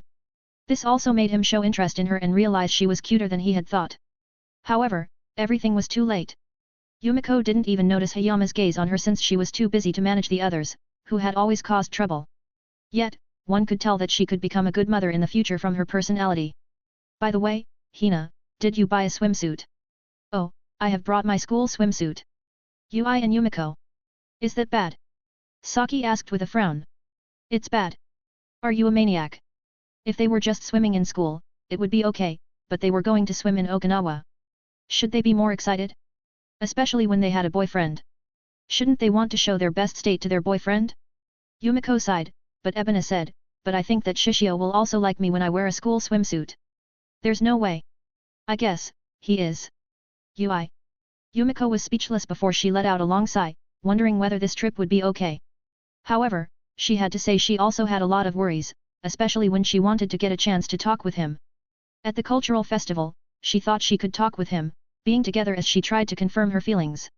Her feelings, or obsession toward Hayama, weren't as strong as they used to be. She also didn't blush or shy away when he was kind, gentle, or doing something which pleased her. Instead, she was strangely calm, which made her realize how strong the emotion she felt toward that person was. However, it was impossible for her to acknowledge this feeling. She wasn't so easy of a girl that would switch her feelings toward someone just because she listened to the story of her friends at how awesome that person was. Instead, it was because she had confirmed how good he was, and he also happened to have entered the gap in her heart. By the way, Shishio is coming, right? When all of them entered the airport, she didn't see his figure anywhere, which made her worried. She also didn't see him with the first grade group, but she was too shy to ask, so she only asked that question now. Yes, he should be on his own airplane. Saki nodded. Ui and Ebina. Oh? Did he go on a different flight? Is he busy with something? Yumiko asked curiously, and the thought of him having his own private airplane didn't cross her mind. He is. Saki thought for a moment. I remembered that he was talking about a sports club. Sports clubs? Did he plan to buy one? Buy? Somehow, their conversation turned in a strange direction, but even so, they had to say the scale of what he was doing wasn't something they could understand, yet they knew their man was amazing. As they were talking, Shishio was on his airplane with Shiina and Yuki Nashida. They were a bit late and didn't join the group. Instead, they joined him to help him with various things in his job. Yuki Nashida aside, Shina became a mascot who would accompany her everywhere. Still, I don't expect that you have an interest in the sports club. I think that it is pretty good since the majority of people love sports. He was thinking of creating a media group that revolved around sports from football, baseball, basketball, rugby, F1, and many others on a global scale. While it was a lucrative business, he was more interested in the influence which he could receive from it. However, he knew that instead of thinking about business, he should think about the school trip. Well, instead of talking about the business, it is better to think about the school trip, right? It is rare for us to enjoy 5 days and 4 nights of the trip in Okinawa. Yes. 2x. Shina and Yuki Nashida were excited about this school trip. Is there a Bangkuken there? Shishio looked at Shina for a moment before he nodded. There is. Really? Yes, but... Don't you want to try something else? Like the traditional sweets of Okinawa. Traditional sweets of Okinawa. Like what? Chinsuko. 2x. The word chin on the chinsuk meant a penis in this language, which made the two of them flabbergasted. But I only want Shishio's thing, Shina said while looking down at his pants. Shishio knew that Shina had misunderstood him, but it was okay since he was happy, and at the time, he wondered whether he should join the Mile High Club today. Don't do something perverted here. Yukishita watched him sternly. As he looked at Yuki Nashida, he thought he should be able to do something perverted when they landed, right? However, one thing was for sure, he anticipated this school trip. Okinawa, I am coming. 759, Shisa. Even if Shishio came on a different plane, he wasn't late, and he also quickly joined his classmates. Shina and Yukinohita also did the same after they parted from him, but before they joined their classmates, they wiped the stain on the corner of their lips. As he greeted the rest of his classmates, he realized it was his first time coming to Okinawa. His first impression? To be honest, it was hard to answer since he had just arrived at the airport and he hadn't seen anything except for the scenery through the air. Even if his eyes were good, he wasn't so bothered to think of the scenery when he had two women who were more beautiful than the scenery of Okinawa. How could his eyes wander around when he had two flowers in his hands? Yet, even if he hadn't seen the city or Okinawa itself, he could see the exotic layout of the airport itself from the traditional accessories, many large aquariums with various colorful and beautiful local fishes, along with the laid-back vibe which was given by everyone in this place. Unlike Tokyo, where everyone seemed so busy, he could tell that many people in this prefecture were working with a relaxed attitude. Naturally, the relaxed attitude that he meant didn't mean that they were lazy. Instead, they worked hard with a passion that didn't lose to the people in Tokyo, but at the same time, their work wasn't everything. Everything was in balance. It was different from those who worked in the big city who often forgot about their family because of work. Naturally, this wasn't all of them, and every family's condition was different, but for one thing, he could tell that everyone in Okinawa seemed to welcome them. Shishio, is that a lion? Nanami asked. As they were on the school trip, naturally, they were in a group. The group consisted of 5 people. While everyone was asked to make a group, they weren't really tied by a group, and if they wanted to go out by themselves, it was okay. However, in the case of the group activity, they had to stay together. Shishio was also in the group, and the members of his group were Nana, Nanami, Maya, and Mako. Yes, that's a lion. Shishio nodded as he looked at the lion-like statue in the airport. Even though he had said it was a lion statue, it was quite different from a normal lion. Are you sure that this is a lion? Nana asked skeptically while looking at the statue, since different from a normal lion, this lion resembled a dog, and the mane was unique. Isn't this a dog? You can say that it is the combination of a lion and a dog. Its name is Shisa. Shisa. It's the guardian deity of the people in Okinawa. Shisa is a traditional Ryukyuan cultural artifact and decoration derived from Chinese guardian lions, often seen in similar pairs, resembling a cross between a lion and a dog, from Okinawan mythology. Shisa are wards, believed to protect from some evils. People place pairs of shisa on their rooftops or flank the gates to their houses, with the left shisa traditionally having a closed mouth and the right one an open mouth. The open-mouthed shisa traditionally wards off evil spirits, and the closed-mouthed shisa keeps good spirits in. You know a lot. Maybe because my name has a lion meaning. His name is Shishio, so he could somehow feel they were related. By the way, is there a gender on this, shisa? Nana asked. Is that important? Mako was speechless. Isn't it a male usually? No, there is a male and a female. They are usually in a pair. The one with closed mouth is the female, and the open-mouthed is the male. Somehow, just by standing by his side, they learned a lot, and they had to say his talent as a tour guide was great. Unfortunately, they didn't want him to become a tour guide. It wasn't that they thought that a tour guide was bad. Instead, it was a great job. However, his charm was too great. What if he seduced every one of his clients? If he was asked to guide a pair of newlywed lovers on the honeymoon, they somehow felt afraid that he might seduce the wife and the happy honeymoon would become a nightmare. As they talked, the teachers had also prepared, and they told all of them to be quiet as they needed to do a briefing before the school trip started officially.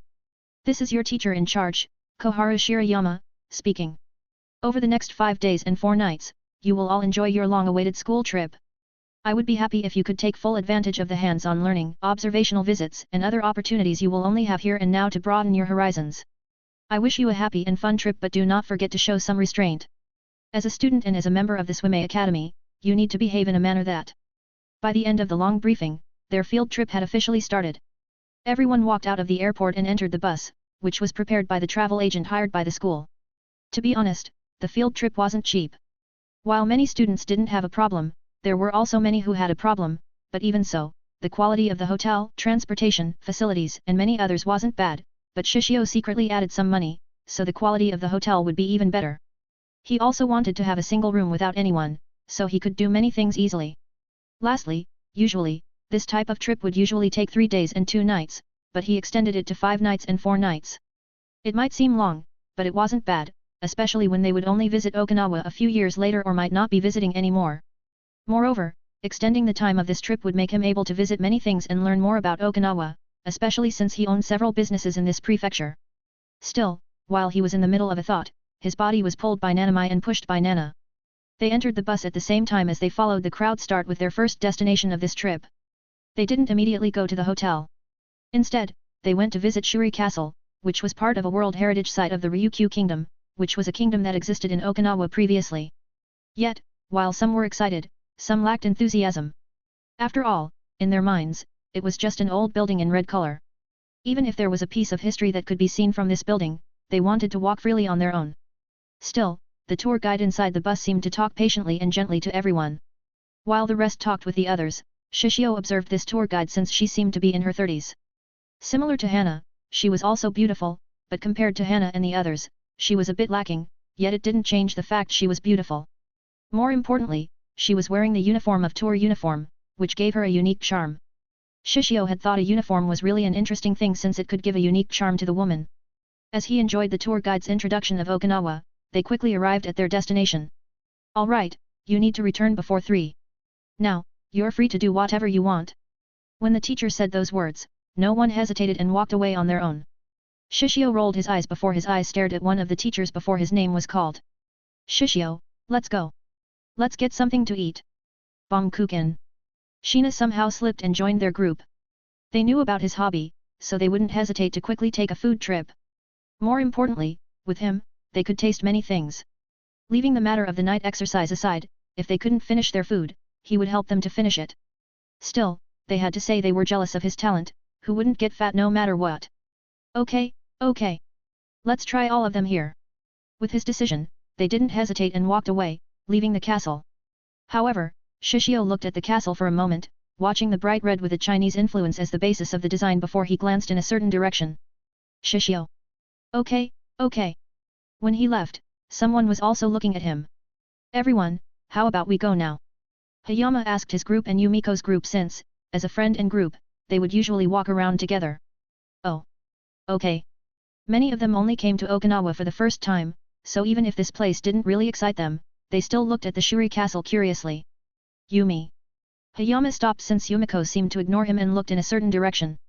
He followed her eyes and frowned for a moment until he heard her voice. Ah, sure. Let's go. Yumiko joined Saki, Ui, and Ebona to look around this castle. Hayama looked at Yumiko's back and felt that his heart was tense for some reason. In the past, he didn't have an interest in her, and he only thought of her as a shield to protect him from the confession of others, but even so, he felt uncomfortable when he saw her looking at a different man. Yet did he have a right to stop her? As he clenched his fists, he heard the voice of Tobe. Hayama-kun, what's wrong? Tobe asked worriedly. Ah, nothing. Nothing. Hayama showed his perfect smile as if nothing had happened. Okay, how about we join everyone? Ooh.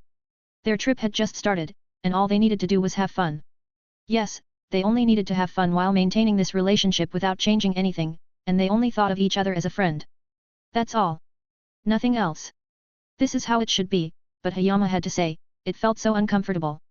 While the students started their first tour of Okinawa, the teachers also did the same. They had a lot of free time and thought to have a blast since it was rare for them to go to Okinawa. Chihiro, Shirayama, Hirotsuka and Hina also gathered together, but Chihiro decided to part away with them while telling them they should have a party at night, to which they all agreed. Leaving the group of teachers, she walked aimlessly, watching the scenery without thinking of anything. As she kept walking, she happened to enter a large path that was surrounded by enormous walls made from stones.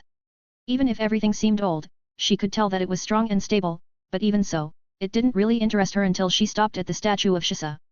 Shisa was the guardian of the people in Okinawa, so everything could be seen. She looked at the statue of a mixed dog and lion momentarily before thinking about someone. Her thoughts wandered into many things before a voice startled her. What are you watching so intensely? She was startled before she slammed a fist at the source of this voice. 760, is it raining? Shishio was speechless by her reaction, but he caught her fist easily. Suddenly, they fell into silence as Chihiro noticed his speechless gaze on her. She laughed awkwardly as she rubbed the back of her head. He sighed before he pulled down her fist without letting her hand. However, this caused Chihiro to blush before she looked around nervously. Hey, Shishio. She called him in a low voice. What's wrong? Still, he was as calm as ever. What if someone sees us? They were holding hands. If they were inside her room, it might be okay, but they were in public. What if someone saw them? What if they knew that they were dating each other? When she thought that she might crush Shishio's future, she just couldn't endure such a future, but at the same time, she also wished that she could hold his hand without being worried about anything, courageously, since her love for him was really that much. It was also because she loved him so much that she thought of him more instead of herself. Shishio looked at Chihiro's expression and could see that she was overthinking. They had sex, and it wasn't just a single time. They have done it several times. With such a relationship, could they return to how they used to be? More importantly, she was the one that was usually the wildest among them. Yet, she reacted like this when he just held her hand, which made her speechless, but he also knew that this was a normal reaction since, unlike the time they had sex in her room, he held her hand in public. Their relationship was hardly able to be called morally acceptable. On the contrary, the majority would frown on them since, except for the age gap, the relationship between them was an aunt and a nephew. However, even if they hid their relationship, she was still his woman. You want me to let go of your hand? Did she want him to let her go? The answer was obvious, no. She didn't want him to let her go, but she was also afraid, yet her mind was preoccupied with many things. She could feel his hand let her hand, which made her subconsciously hold his hand tightly. Didn't you want me to let you go? Don't tease me, okay? Chihiro blushed before she let out a long sigh. It's okay. You don't need to worry. In this place, there are only the two of us. I know you are worried about what will happen if our relationship is known, but as long as you don't want to announce it, I won't say anything and respect that decision. Hearing his answer, she looked at him in a complicated mood and then asked since she was also shocked by his answer. Do you think that we can announce our relationship? Why not? You're my aunt. You're not my mother, so I don't think this is a problem. He didn't think there would be trouble if he wanted to announce his relationship with Chihiro. Naturally, even if he announced it, he wouldn't announce it to the public like those in the entertainment industry. Instead, he would just announce it to his family and his acquaintance. After all, Chihiro was his aunt, and she wasn't his mother. Their relationship was definitely provocative and might have been frowned upon, but it wasn't a big trouble. More importantly, he was sure that there were many people who married their aunts in this country, but they were all rather low-key and ordinary people, so they hardly got any attention. She was speechless, but she was happy since he had the courage to be responsible for her. Even if his opponent was the world, he wasn't scared and told her that as long as it was for her, he dared to do it, yet at the same time, she also felt heavy. Before they confirmed their relationship, the ambiguous relationship between them made their minds a mess. While she tried to put a distance between them, she would subconsciously be attracted by him, yet when she was close to him, she realized the price that they needed to pay to be together. Leaving her matter aside, since she didn't care about what would happen to her, she couldn't forgive herself if she might hurt his future since he definitely wasn't someone that should fall in this place because of her. His future was bright and something that everyone was looking forward to. If he stumbled because of her, then she couldn't forgive herself. Yet, she also didn't want to be part of him, so maintaining the status quo was the best thing, and it was a rare time for them to be on Okinawa, so shouldn't they just have fun instead of thinking about many heavy things? So no one is around? Yes. She didn't hesitate and kissed his lips. He was a bit stunned before he answered this kiss. Still, they had to say, the feeling of their kissing had always been unique. It felt like their bodies were shaken by electricity, and waves of pleasure came invading their bodies. If this wasn't in public, they might do something which they shouldn't do. The path was quiet, and only the sound of animals and whines could be heard, so the sound of a lewd kiss was particularly loud. She rubbed his body and caused a mess on his uniform. He also invaded her skirt as he rubbed her body. Their bodies were never separated until they lost their breath. When they parted, their breathing was heavy, and they kept staring at each other unable to look away. He took a deep breath and said, "Let's walk now." "Is there someone?" "No." "Then. You're too perverted. We're in public." She blushed and hit him in the arm, showing annoyance. Even though she was the one that initiated the kiss, wasn't he also excited? Also, wasn't he the one who lit the fire on her body? Damn it. Her body was so hot at that moment, and she just wanted him to fuck her. She knew that as a teacher, she shouldn't do this, but this guy's skill was just too otherworldly. With his nose, he could tell how horny his aunt was. He sighed and wondered who was the most resistant before. "There is a good spot, but it is in the forest. Is that okay? Is it safe? If it's not safe, do you think I will tell you? Then, what are we waiting for? Where is it? Follow me." Their bodies were on fire, and they couldn't wait anymore, but they had to say this feeling was quite interesting since their first time in Okinawa, they did it at the World Heritage Building. This was a unique experience, and he wondered whether he should do it in other unique places too. With that said, it was impossible for them to stay in this place all the time, and no matter how good this feeling was, it was still dangerous to do it in this place. It was also rare for them to have a trip to Okinawa, so when they felt better, they walked around as they held each other's hands. Before long, it was time for them to gather, and they all went to the famous shopping district, buying various things before they went to the hotel. Unlike the others, his room was special, and it was the best one. He was also alone, so no one would interrupt him when he was about to do something with his women. Entering his room, he walked into the veranda and watched the scenery outside. The hotel was next to the beach, and he could see the beach immediately from his room. It will be even better during sunrise and sunset. As he gazed at the beach, he sat on the chair before he thought about his plans for what he should do during this trip while also thinking about his relationship with Chihiro. Unlike Hana, who could divorce her husband and be with him, even if he talked about this matter so easily with Chihiro, he knew that it was hard for them to appear in public. However, he had to be strong and confident, believing that he could really show her a future as long as they were together. Yet, he believed that he could do so since, as he had stood on the top of the food chain, no one could stop him.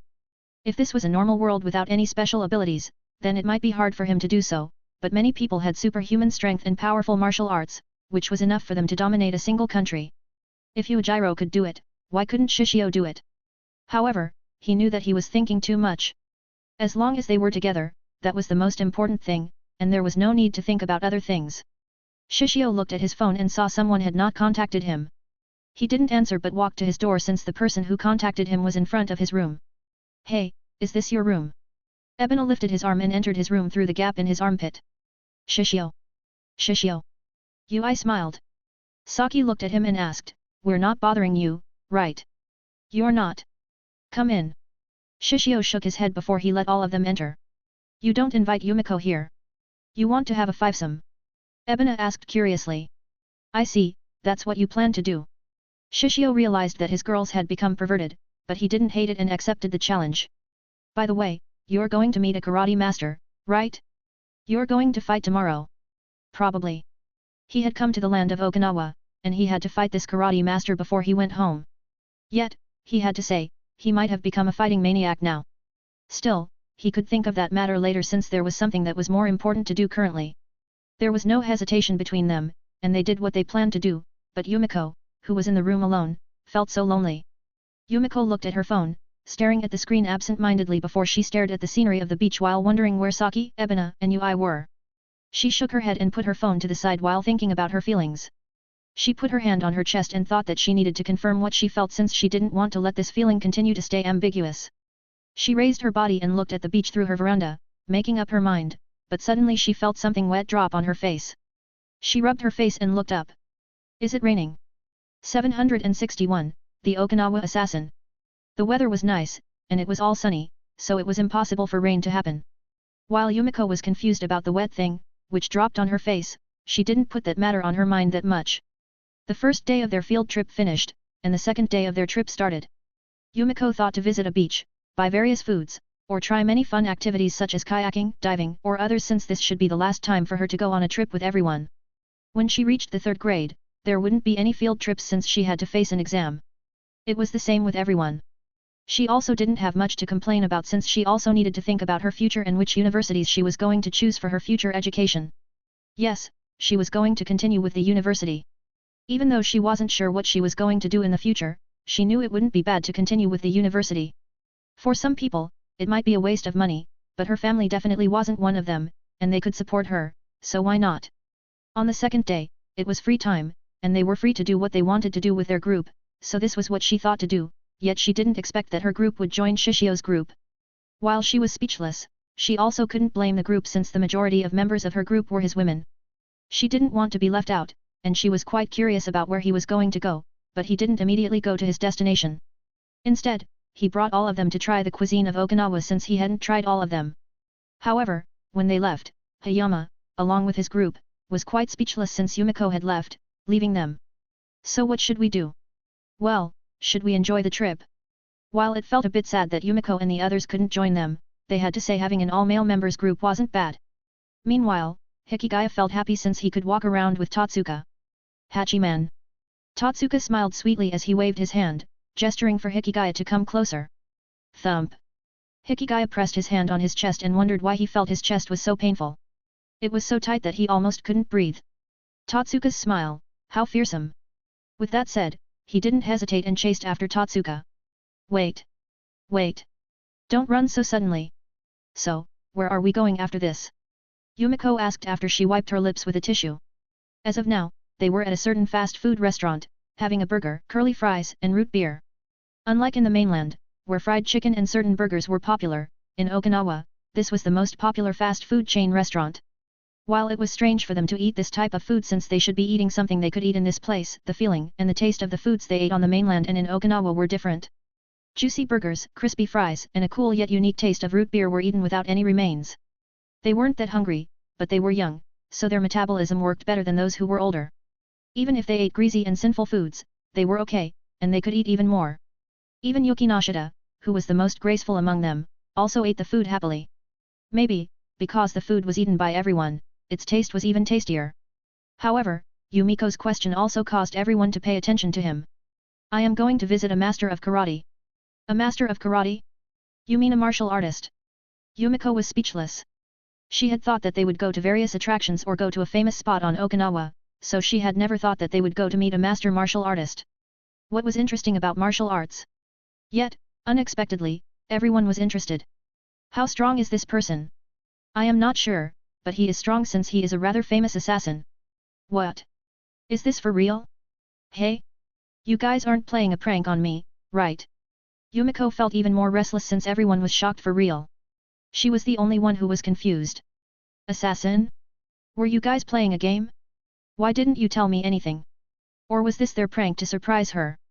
However, she had to say she was extremely surprised since even Yuki Nashida and Mai Sakurajima seemed the most solemn out of all of them. Did Yuki Nashida learn acting skills from Mai? Yumiko, be quiet for a moment. Ui looked dignified for a moment. Yumiko looked around and knew that she wasn't dreaming. She was in the fast food restaurant, and she was on a school trip, yet she wondered whether she was dreaming since she felt weird about a group of female high school students talking about an assassin with a young man. It's okay. It's okay. I know it is a bit weird, but you have seen a biker gang, Yakuza, and others fighting on the forum, right, Miura-senpai? Yes. Yumiko nodded since she knew that there were often a lot of fights happening, especially in Tokyo, but that news usually wasn't being announced on the news and only announced on the forum internet. Why? It was because this country still wanted to maintain the image of being the most peaceful country in the world. Naturally, the news that caused the people in this country to become restless or damaged the image of this country needed to be erased. Of course, not all of the news was censored, and some of them were still announced on the news, so something similar wouldn't happen. In other words, in this country, there were many things that were hidden from the public. Knowing all of this, Yumiko was in shock. Then, isn't it dangerous? Why should you go there? When she thought that he was going to meet an assassin, she couldn't help but feel worried. Aren't you afraid of being killed? He is an assassin, not a serial killer. Is there a difference? The difference is big. If the serial killer kills people for fun, the assassin kills people for money. In other words, it is a job. Naturally, I can't say that it is right since what he is doing is a criminal. Then, should we call the police? Do we have evidence? The killing aside, I know he is a respectable martial artist, and instead of killing, he is doing a death match. Death match? But this doesn't change the fact that it is dangerous to meet him, right? Do you really have to meet him? Yumiko asked worriedly, but somehow, she could tell that she couldn't stop him. Sorry, I can't. Leaving his identity as an assassin aside, how strong is he? Yumiko, Shishio is strong. You don't need to worry. Stronger than an assassin. Yumiko looked at Saki speechlessly. He is. Really? You might not know, but he has been fighting many powerful fighters. Wait. Let's talk about that later. Yuki Nashida looked at Shishio and asked, can you tell me more about this fighter? Unlike the rest, she wasn't worried about him fighting this Okinawa assassin. On their last trip, she talked with Harano and asked why they were together. Harano hesitated, but in the end, she told him about what was happening before, including how he had fought someone. No, he killed someone. While Yuki Nashida was surprised, she also quickly accepted it, especially when Shishio was about to be killed. Moreover, Harano also told her how brutal this person was since Yujiro might even rape and kill all of them. When Yuki Nashida listened to the story, she shuddered and felt remorse, sadness, and anger since she couldn't be by his side since she could imagine how heavy his heart was at that time. Fortunately, Harano was around, so she could comfort him. In the end, everything had happened, so she could only accept it, and she also had a feeling that their relationship would be formed sooner or later, so this didn't really change the relationship between them. As of now, she wasn't sure why Shishio decided to fight this Okinawa assassin, but as long as it was his wish, she would support him. Well, his name is Kuroki Gensai. Kuroki Gensai. His nickname is Devil Lance. Devil Lance? Did he use a lance or something? Or is he using that lance of his to stab his target? Ebina asked while pushing the frame of her glasses, but somehow, Nanami, who was by her side, also reacted by wiping the nosebleed on Ebina's nose. Everyone. No. Shishio was speechless. His best skill is Nukite, and that's where his nickname comes from. Nukite. It's a finger stab. His finger stab can even stab a metal. His fingers are like the tip of a spear, and this is where his nickname comes from. Unexpectedly, everyone looked at him skeptically. It's impossible, right? How can a finger stab a metal? Shishio looked at them for a moment before he took the empty bottle of cola. What are you going to do? You can see that this bottle is hard, right? They felt confused, but they nodded. Now, watch this. His movement was fast, and he stabbed the bottle with his index finger, causing a hole the size of his index finger to form. The sound of glass falling on the bottom of the bottle was heard. Everyone fell into silence. See? This is possible. There must be a trick. You must have created a hole beforehand, right? But, it's hard. No matter how hard they tried, they couldn't find any tricks, and they also tried to stab the bottle with their fingers. Naturally, their fingers were hurt, which made them confused. However, Shishio was too lazy to explain since he was about to reach his destination. As they entered the bus, they went to the side of Okinawa Island before they saw an old traditional Okinawa-style house. The wood was dark, showing how old it was, but it was still firm and stable. Still, when they were about to enter the courtyard of this house, they noticed an old man in a black karate uniform. The man had a bear-like body. From one glance, one could tell that this man was strong. However, when their eyes met each other, their fight started immediately. 762, The Way of Harem. Even though they were fighting, they were using their minds to fight. They didn't jump and fought by using their fists and legs. As soon as their eyes met, the fight on their minds quickly started, and many scenarios of their fights happened on their minds twice, 10 times, and more. However, the man started to have a cold sweat since Shishio was a different opponent than he had ever fought in his life. To be honest, this wasn't the first time he felt like this since he felt it when he fought Yujiro and Yujiro's father. In other words, it was his third time feeling this helpless feeling. However, unlike those two, this young man was different. If Yujiro Hanma and Yuichiro Hanma used their bodies and talents to give a feeling of helplessness, Shishio's ruthlessness was the one that made him feel helpless. They were different, but the fact that they were all strong didn't change. Many might say that Shishio's way of fighting was quite cowardly and sneaky since he didn't fight in a fair and upright manner, but in the death-of-life fight, who cares about those things? Death is the loser. As long as one can stay alive, who cares about the method? Naturally, not many people could accept such a way. Unfortunately, he happened to be someone who could accept in such a way since he was also an assassin, so fighting someone who would use everything from weapons, bombs, and many others was normal for him. Yet even so, those people lost to him. He was the winner. However, Shishio was different. Kuroki had never felt so helpless since this guy was so ruthless. So ruthless that he wondered whether Shishio didn't have a human heart. Instead of a human, he felt that Shishio was like a Rakshasa, a demonic being found in Hinduism and Buddhism known for their ferocious bestial nature. If Yujiro was like a god among men, Shishio was like a Rakshasa. This was horrible, and it brought him a feeling of terror. Still, somehow he could tell the result even if they were only using their minds to fight. Utter defeat. Kuroki let out a long sigh. I lost. His body was drenched with a cold sweat and shivering as if he had received immense pressure. However, everyone was clueless, and they looked at the two of them strangely. What the hell is happening? Everyone had prepared for a big fight where the earth and heaven would shake, but unexpectedly, it ended before it even began. Shishio and Kuroki knew the girls didn't understand anything, but they didn't say anything since they felt it was normal. The girls didn't even train in martial arts. Even if they trained, their understanding was quite superficial since they learned a martial for either diet or self-defense. While some people might have a talent for martial arts, even if they trained for a diet, their understanding was like those people who used all of their lives for martial art. Unfortunately, they didn't have such talent, so they didn't understand anything. As of now, they were inside Kuroki's house as Kuroki prepared tea for all of them. Thank you. No problem. Kuroki was a man with few words, so it was normal for the conversation to stop, but somehow he could feel many gazes at him. Shishio's girlfriends were looking at Kuroki suspiciously, but even if they knew that this guy was strong, especially from his build, they wondered how Kuroki would admit a loss so easily. Weren't you an assassin? Meanwhile, Yumiko sighed in relief and thought that everything was good since no one was fighting. However, she knew that she might worry him too much, especially when she just remembered how Shishio took a gun and shot a giant bear, killing it so effortlessly. With that said, the girls didn't talk, and they looked around curiously, but Kuroki looked at Shishio and said, if you seek me to search for an answer, I don't have it. You should search for the answer by yourself. What was this guy talking about? While the girls were confused, Shishio stared at Kuroki for a moment. Kuroki might not be as strong as Yujiro, but his heart is stronger than Yujiro's. If Yujiro was a calamity, tsunami, earthquake, or any natural disaster, which was impossible to stop, then Kuroki was a single reef on the stormy ocean. Standing alone, enduring all the trials, without flinching or complaining. Kuroki's heart was firm, and he didn't have a doubt in his heart. This was Kuroki's martial art. Kuroki didn't seek a strong opponent, a victory using all of his power, or even loud fame. Instead, what he sought was mastery over his heart. The belief was that his body was one with heaven and earth. Then, what about him? Why did his victory against Yujiro make him restless? Suddenly, he felt confused. Why should he feel restless? Was the loss of the opponent that could match him in this life cause him to feel loss? Why should he? Did Yujiro have a lot of meaning in his life? No. Instead, he wanted Yujiro to drop death since this guy was just heavy pollution on the earth. This guy was nothing but trash. Erasing such a person in the world was a good thing for the whole of humanity. More importantly, it was good for him. Instead of the way of martial arts, he should focus on the way of a harem. Everything he got in this world, whether it was skill, body, wealth, or many others, they were all received because of his women.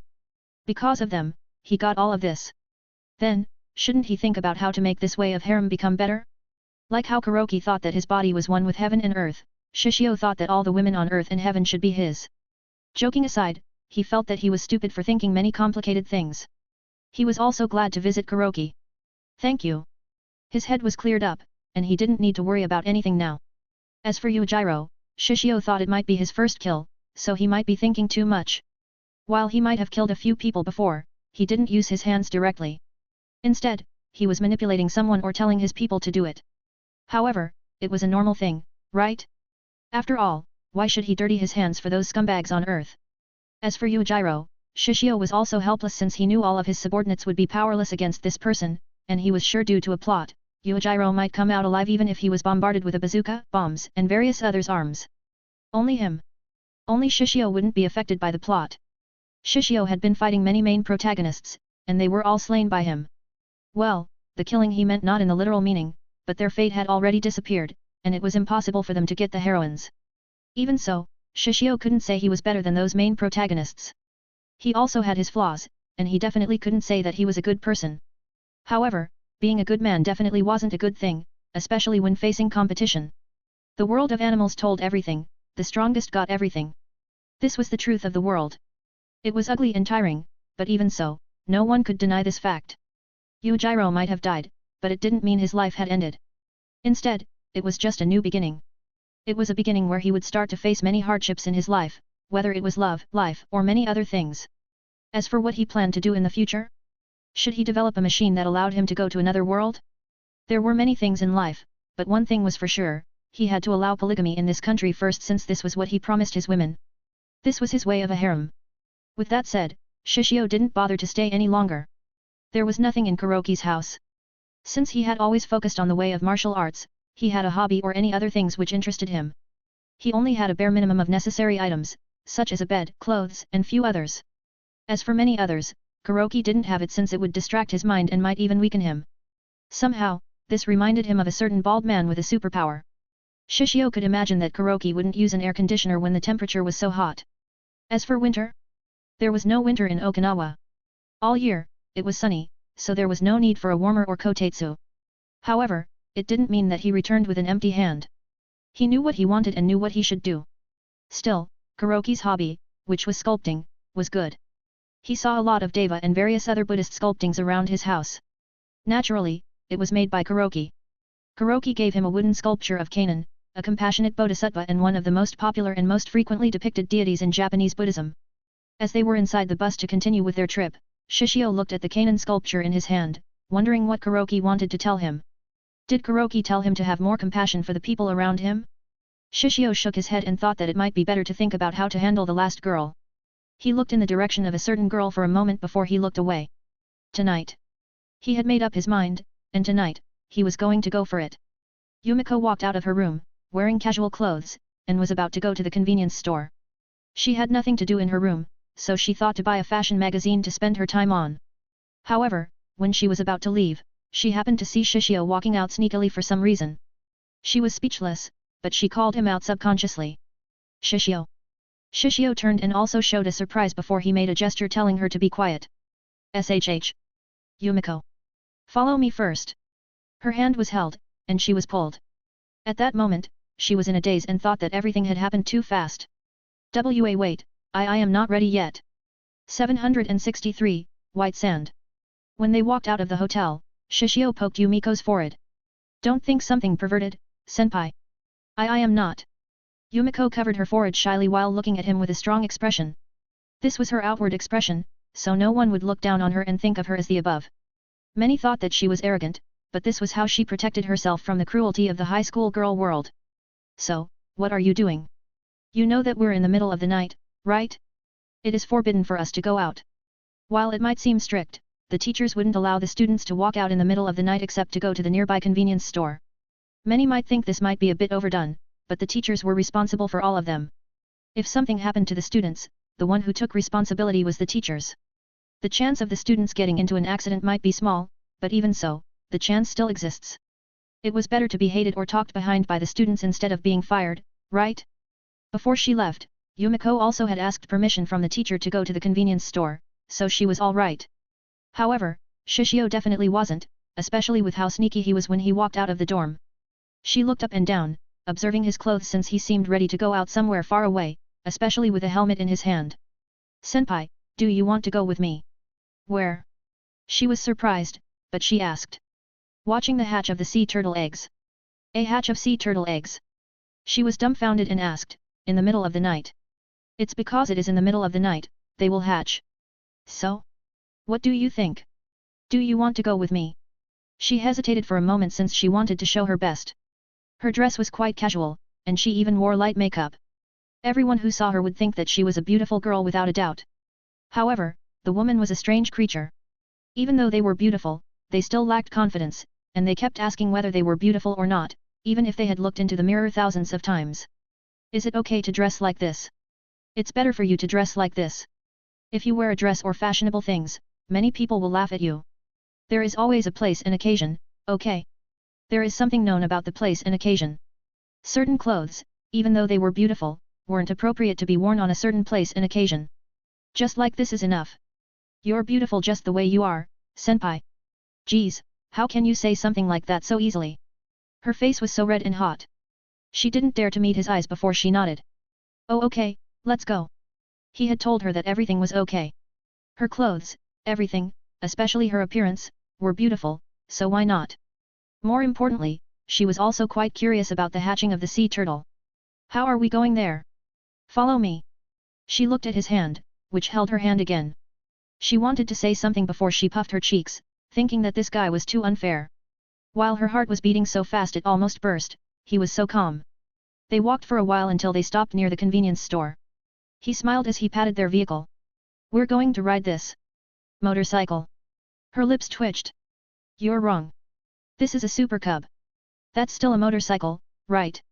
She let out a sigh before she looked at the old antique motorcycle in front of her. The super cub had a light blue color. It was old, without a doubt, but it was clean.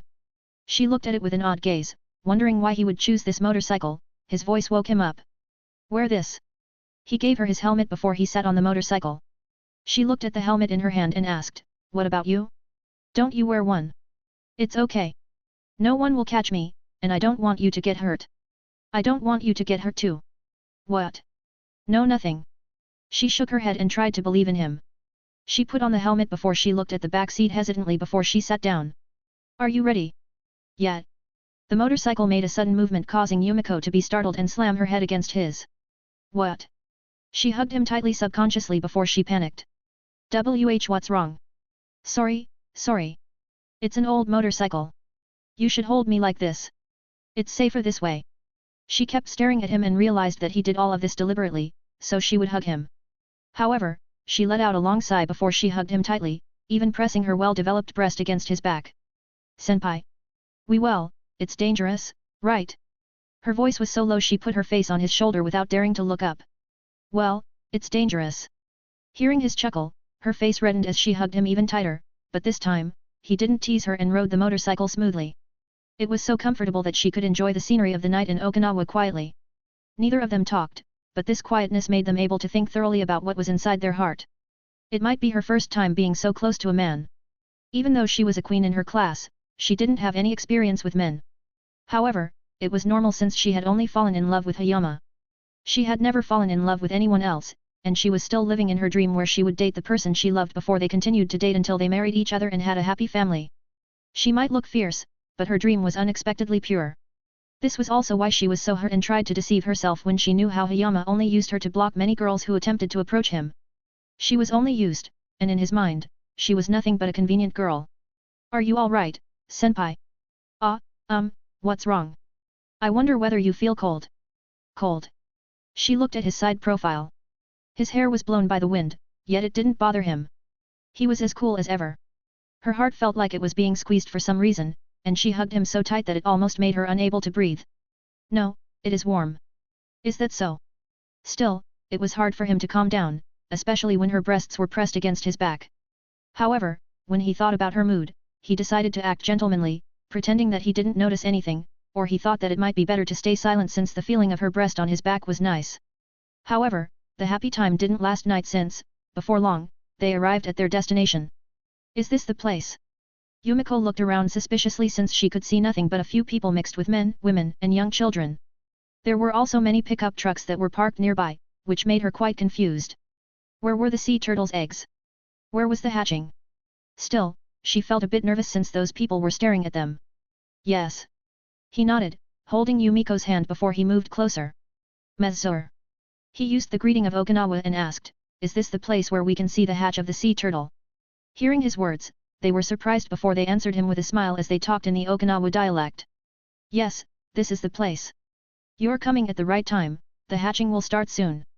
Wait, from that tone. You're not from Okinawa, right? Where did you come from? The Okinawan people were extremely friendly, and they talked about many things about him, telling him more about the hatching of the sea turtle in more detailed and friendly ways. Yumiko also listened curiously, and she didn't expect that those people would be someone from the nearby university. No, it wasn't only the people from the university, but there were also many people that came from the neighborhood that came to watch the hatching process, which made her more curious. As they talked, they walked toward the hatching side, but they lowered the volume of their voices since it wouldn't be weird for the sea turtle's eggs to hatch anytime. The temperature of Okinawa at night was rather decent. It wasn't cold, nor was it warm. If he said, it was like the temperature in a tropical area. Yet, as expected, as the night became darker, the temperature became higher. They were also standing near the beach, so the wind from the sea also blew in their direction. Shishio took off his jacket and put it on Yumiko's shoulders. Tha thanks. Yumiko was a bit embarrassed, but she accepted it since she felt cold. It's okay. The moon was bright, and the sky was clear. The sea was quiet, and the waves were gentle. Everything was good, and they also talked with the associate professor that supervised the hatching process. The professor was kind, and she told them many things, including about the trash, the hatching process, and the low probability that from many sea turtles that hatched, only a few survived. As they stood behind the spot where the sea turtles' eggs were buried, she said, if they can't survive because of nature, we can't do anything, but if it's because of a human error such as trash, and many others, we hope to lower it as soon as possible. Her wish was simple and also noble, but at the same time, it was tough since only a limited number of people cared about the life of the marine lives. It's a perfect night for hatching. Really? Yumiko even became more curious. She came because she wanted to follow Shishio, but she realized that she had become cornered about the hatching process of the sea turtle's eggs. Yes. Sensei, it's about to begin. Hearing those words, everyone also became quiet. Please don't shine a light on them with your phones or flashlights. Naturally, the professor quickly reminded everyone that hatching was a delicate process. The hatching will be drawn to them and get lost. Also, please be careful not to stand in their way. No one said anything, and everyone was focused, wanting to see the process of the birth of the new life. Yumiko was the same. However, the white sand only moved slightly before it stopped, making everyone wonder whether the eggs would hatch. Hey? They aren't moving. Yumiko somehow wanted to move closer, showing concern, wondering whether everything would fail, but her shoulder was held by Shishio. Hey! She was surprised and looked in his direction. Don't worry. These kids know what they need to do and where they need to go. They're just saving up their strength in the sand. Saving up strength. Yeah, for when they start running. She stared at him for a moment before she looked at the spot of the sea turtle's eggs once again. You can do it. She encouraged them quietly. Everyone waited for a while as the clouds were covered by the moon, but when the clouds disappeared and everything became bright, the sea turtle babies started to move. One sea turtle baby came out from the sand. Then, one by one, they kept coming out one after another, running toward the sea with all of their might. The moment they were born, they knew what to do, and they worked hard for it. They kept running and running to start their new life. Yumiko suddenly moved forward as she was amazed by this sight. It's amazing, right? She looked at the tall figure by his side, and somehow, she also made a determination to do what she should do. 764, Subdue. Watching the hatching process of the turtle eggs, everyone had an indescribable feeling inside their hearts. However, one thing was for sure, they felt satisfied. Even though not all the eggs were able to hatch, and some even died inside, there was nothing that they could do since it was the law of nature. Sometimes, there was something that they couldn't help at all. Shishio didn't stay any longer and thanked the professor associate that had been kindly explaining many things to them. If you have time, please visit us anytime. Yes, if we visit Okinawa again, we will be sure to visit you. As for whether he would really visit her or not, he wasn't sure, but he still needed to be polite. Yumiko also followed and thanked the professor associate too.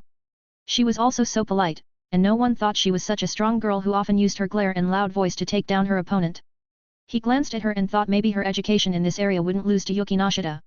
If Yuki Nashida had elegance and grace in every one of her demeanors, then Yumiko had this pureness and loveliness in her demeanor. Yumiko truly enjoyed watching the hatching process of the sea turtle eggs, and she was grateful to the professor associate for explaining many things to them. More importantly, she was glad to know her since it was rare to know a female professor, especially in the area where the men were the majority. With that said, even if she somewhat admired the professor, she knew what she had to do. Watching how the baby sea turtle desperately ran toward the sea to start their new life without knowing what kind of future they held, yet there was no hesitation in their movement, made her heart unable to calm down. Her heart was stimulated by a certain thought. She was clear about her feelings, and she wanted to tell him now. Why now? It was because she felt this was the only time. If she didn't confess, then when could she be? To be honest, this might be unexpected, especially when she had always buried her feelings toward Hayama for a year or more, yet, she couldn't control her feelings toward him. However, the intensity which she felt toward him and Hayama was different. Hayama was kind, that's all.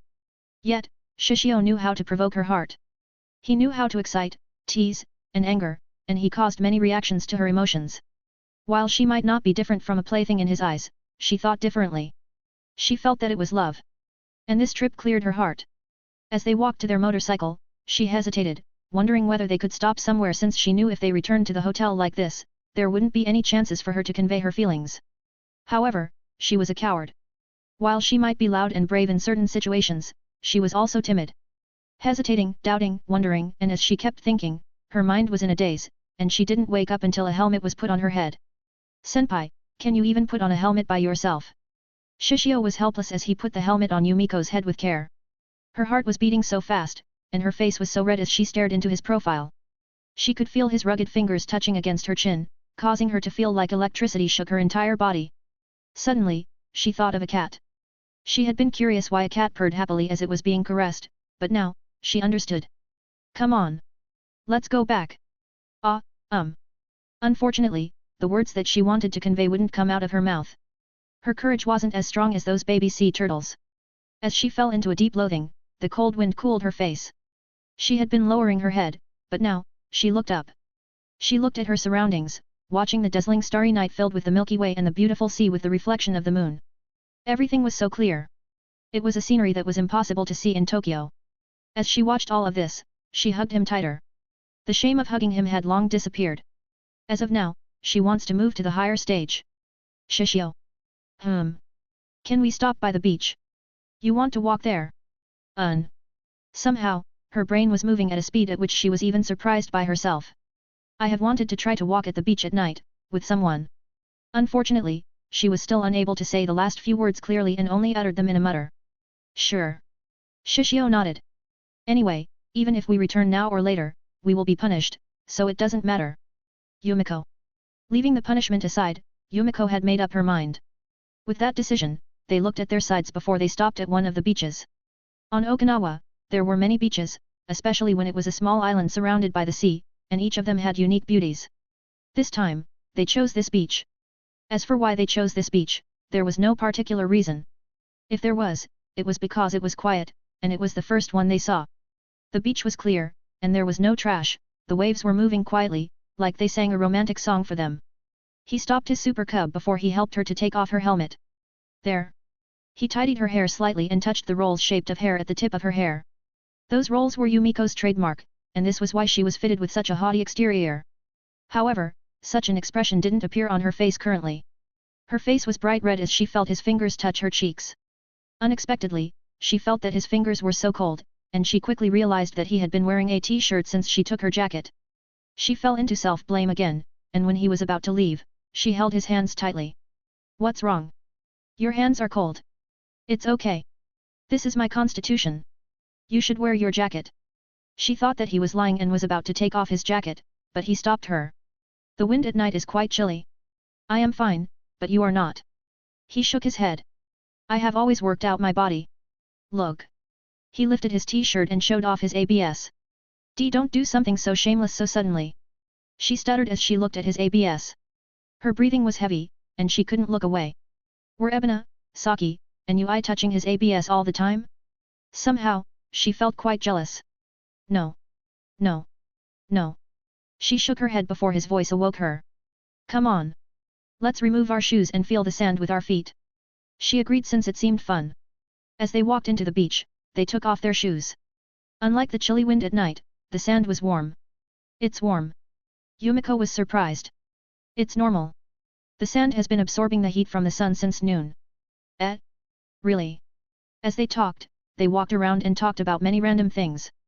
Their conversation definitely had nothing to do with the sea turtles, sand, or even Okinawa, but somehow it was about the foods they had eaten before. The Okinawa cuisine was without a doubt unique, especially the bitter gourd, which they had eaten before. They also ate spam musubi and many others, which was fun and delicious. I am afraid to get fat. Yumiko sighed. Shishio only chuckled, which made her fume. Why are you laughing? You have such a cute worry, after all. How can I not laugh? It's not a cute problem. It's a big problem for us girls. Yes, yes. She pouted, but she kept staring at him. Hey. Aren't you cold? Well, now that you mention it, I feel a little colder now. Then. She was about to take off his jacket, but he stopped. You know, there is a method that can make us warm together. Really? How? She was curious. Come here. He held her hand and pulled her as he sat on the white sand before he patted the space between his legs. Sit here. She struggled for a moment before she let out a long sigh and followed him obediently since she couldn't deny the desire in her heart. When she sat down, she felt that his jacket, which she wore, was taken before she looked at him, wrapping his jacket around him and her.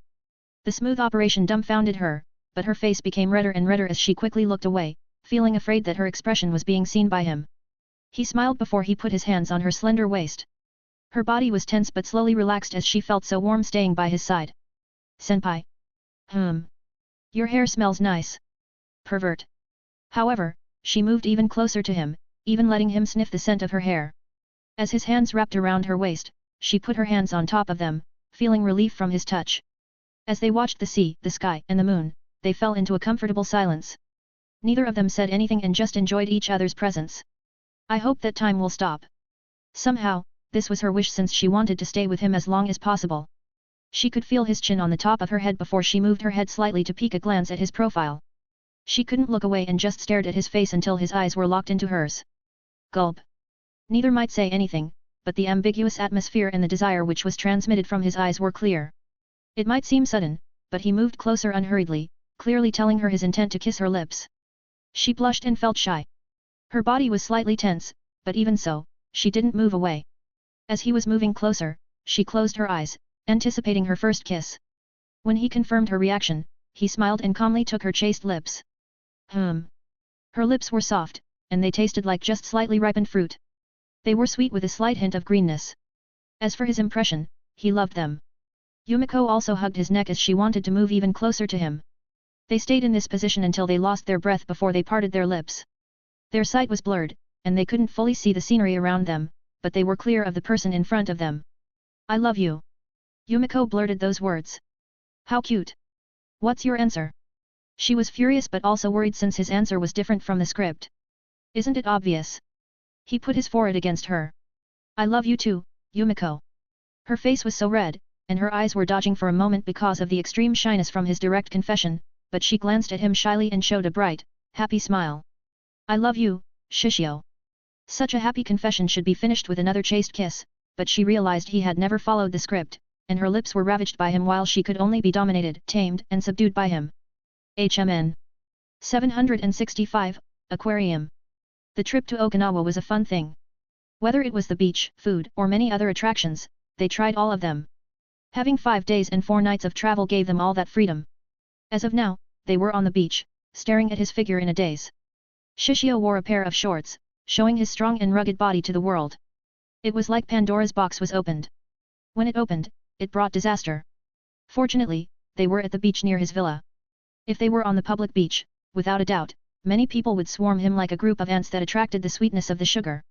On the 3rd day, they played many things, from going to kayak and diving, so, at the end of the day, they went to his villa to play on the beach for a while. Usually, it would be better to play at the beach at noon, but the UV rays of Okinawa were quite intense for them, so this time should be the best. Still, unlike before, the number of his girls had increased by 1. Currently, this girl is surrounded by Yui, Saki, and Ebina. Yumiko was teased to death by the 3 of them and could only ask Shishio for help since she was afraid she might die from embarrassment. Are we going somewhere again after this? Mai Sakurajima asked. Shishio didn't answer her question for a moment. Instead, he appreciated her body quietly. An almost ripened body was presented before his eyes. Mai's body might not be so outrageous, and her growth just happened to be in the right place. In simple terms, her body was gorgeous, especially when her bikini was tightly wrapped around her, which enhanced her charm even more. Wait later, okay. Mai rolled her eyes, but she didn't hate his eyes. Cough. Cough. Shishio coughed, then said, well, do you want to visit my aquarium? Your aquarium? They felt speechless by his sentence, but without a doubt, they were curious. With that said, they went to the bathroom in his villa, cleaning up their bodies, but Shishio somehow slipped inside, causing the situation to become even merrier. Yumiko realized that the pure love that she sought wasn't there. Instead, she knew that her days might be filled with a lot of lust and indulgence. Yet, she had to say, she didn't hate it at all. Their plan was to visit an aquarium, but they were too exhausted to go out. Many of them were sleepy, and they just wanted to lie on their bed. He didn't force them since he knew they had done many things for the entire day. For a female, the stamina used a night activity was different from the stamina used for a day activity. Usually, some women had succubus-like stamina during the night, yet during the day, they easily got exhausted. However, this was a normal thing since having sex was a fun thing. Doing a fun thing made people forget the time, right? Still, while a female had such a cheating body, the male needed to work hard since if they wanted to have strong stamina for night activity, they needed a strong body for the day activity too. With that said, even if many of them lay on their bed exhaustedly, few decided to go with him to the aquarium. It's like before. Saki and Nana were the ones who followed him to the aquarium. Yeah, it's been a while. I remember you only had the 2 of us as your harem members before. Shishio could feel their piercing gazes on him, but he decided to hug their waists intimately, which caused them to nestle on his shoulders with a helpless smile. However, they couldn't help but remember when he was still hesitating and wondering what he should do, thinking about his past, remembering his lover in his previous life. While he could move on, he still remembered her, and it was impossible for him to forget, yet he wasn't so fixed on her. Or he might be fixed on her, thinking and wondering whether he could meet her again. If it was before, he thought that it was impossible. However, with the system, he felt that it was possible. His brain, he believed, had become one of the brightest men in the world. While it might take a long time, he believed that he should be able to create a machine that made him able to travel to another world. Even if he couldn't develop it shortly, he should be able to live long enough to develop it since before he created this machine, he should be able to create a drug, which made him capable of living a long life. To be honest, the system was too amazing. The thought that he thought was impossible was possible as long as he wanted to. However, even if he longed for his previous lover, he wasn't so heartless to leave his lovers in this world. They were the ones who had saved him, and they were also the ones who had given him everything. Without all of them, he knew that he would become nothing but a second rich generation who relied on his parents. Was it bad? Not really. After all, becoming a second rich generation was a great thing. The only problem was whether one's character was able to become respectable when one was living in such an environment. That said, he didn't need to think about those matters since he had arrived in his aquarium. This is your aquarium? Yes. Isn't this the most popular aquarium in Okinawa? That's right. 2x. They decided to keep quiet since there were many incredible things about their man, and if they thought too much, they were afraid that they might show a stupid expression. Unfortunately, those expressions were already shown. Close your mouth. Your expressions are a bit idiotic now. 2x. They fumed and twisted his waist. Ouch. Ouch. Forgive me. Forgive me. As they laughed, they entered the aquarium at the same time. Usually, the aquarium would be closed at night, but as he was the owner, no one stopped him, and they served him with the utmost respect. While Saki and Nana had somehow seen this matter several times, they had to say it was hard for them to get used to it. Fortunately, he didn't let those people accompany his group, so they just enjoyed the aquarium at night with the three of them. Unlike their time in Inoshima, their time in this aquarium gave them a different feeling, yet wasn't it a normal thing? Their current relationship was different from the past. Their determination to be with him, respect toward him, and loyalty to be with him were something that they had imprinted on their hearts. Naturally, love was also part of the reason why they would be with him forever. However, love alone sometimes isn't enough. Sometimes, in the future, when that love disappears, they might be tested with various things, so the only thing that they rely on is their loyalty and respect. Was it bad? No. In the era when the feminist movement had begun to soak through society, having those traits made them a model for a perfect wife and mother. While he wanted to say that he would confidently say that he could make them love him forever, he knew an emotion worked strangely. He didn't have the ability to read emotion, but even if he might lose their hearts in the future, he still held their bodies. Well, having their bodies wasn't that much different from holding their hearts. However, he knew that he was thinking too much. As of now, they enjoy their relationship, and that is the most important thing. As for the future? Let's worry about them in the future. The three of them walked around the aquarium, watching various fishes, but the main attraction was definitely this fish. It's a whale. It's so big. Look, at the whale, not at me. Shishio was speechless. Saki and Nana chuckled as they hugged his arms intimately. Still, he wondered whether he had some omen with the sea, aquarium, and beach since many things often happened when he visited those places. If he gave an example, it would be like when he met Mai Sakurajima, so was he going to encounter a similar situation again? If possible, he didn't really want to since fighting against a supernatural phenomenon wasn't something that he loved to do. As expected, having a peaceful life is the best. As they walked, he noticed the sparkles in the eyes of Nana and Saki. He could tell that they enjoyed this secret rendezvous so much, but at the same time, he also wondered. Say. 2x. What do you think of having a wedding in the aquarium? A wedding in the aquarium. 2x. They were in a daze. What's wrong so suddenly? Are you going to marry us? Hey? You think that I won't? Well, I thought that you would make us your mistress. Or a secret lover. Is that okay with you? It's okay. As long as I am with you. It's all right. Saki looked at the bright aquarium, watching various colorful fishes swimming as if dancing on the water. Married, while many say that it is a wonderful thing, I believe that this isn't the only thing that will tie two people who love together. As long as I have you by my side and I know that you love me, then it is fine. He stared at Saki for a moment and said, but I want to marry you too, though. Is that not okay? 2x. Their eyes became wet as they heard his words. You don't want to. I want to. 2x. If possible, they also wanted to marry him, but they also knew that it would be hard. Believe me, okay? This isn't an empty word. While I know that it might take time for me to realize it, I will be sure to marry the two of you, including everyone. He held their hands tightly. Then, in the future, we'll marry here in the aquarium. I will build a dome where we will be surrounded by many fishes as we walk barefoot on the top of the white sandy ground. Shishio. 2x. Their tears couldn't be stopped anymore, and they hugged him tightly. For most people, this might be impossible, but for him, he would definitely realize it. Should we go back now? Well, let's go back. Shishio was confused. Are you tired? No, I want to fuck you. Shishio looked into the eyes of the two women quietly and could see their eyes were full of lust. He nodded and thought that his trip to Okinawa was amazing.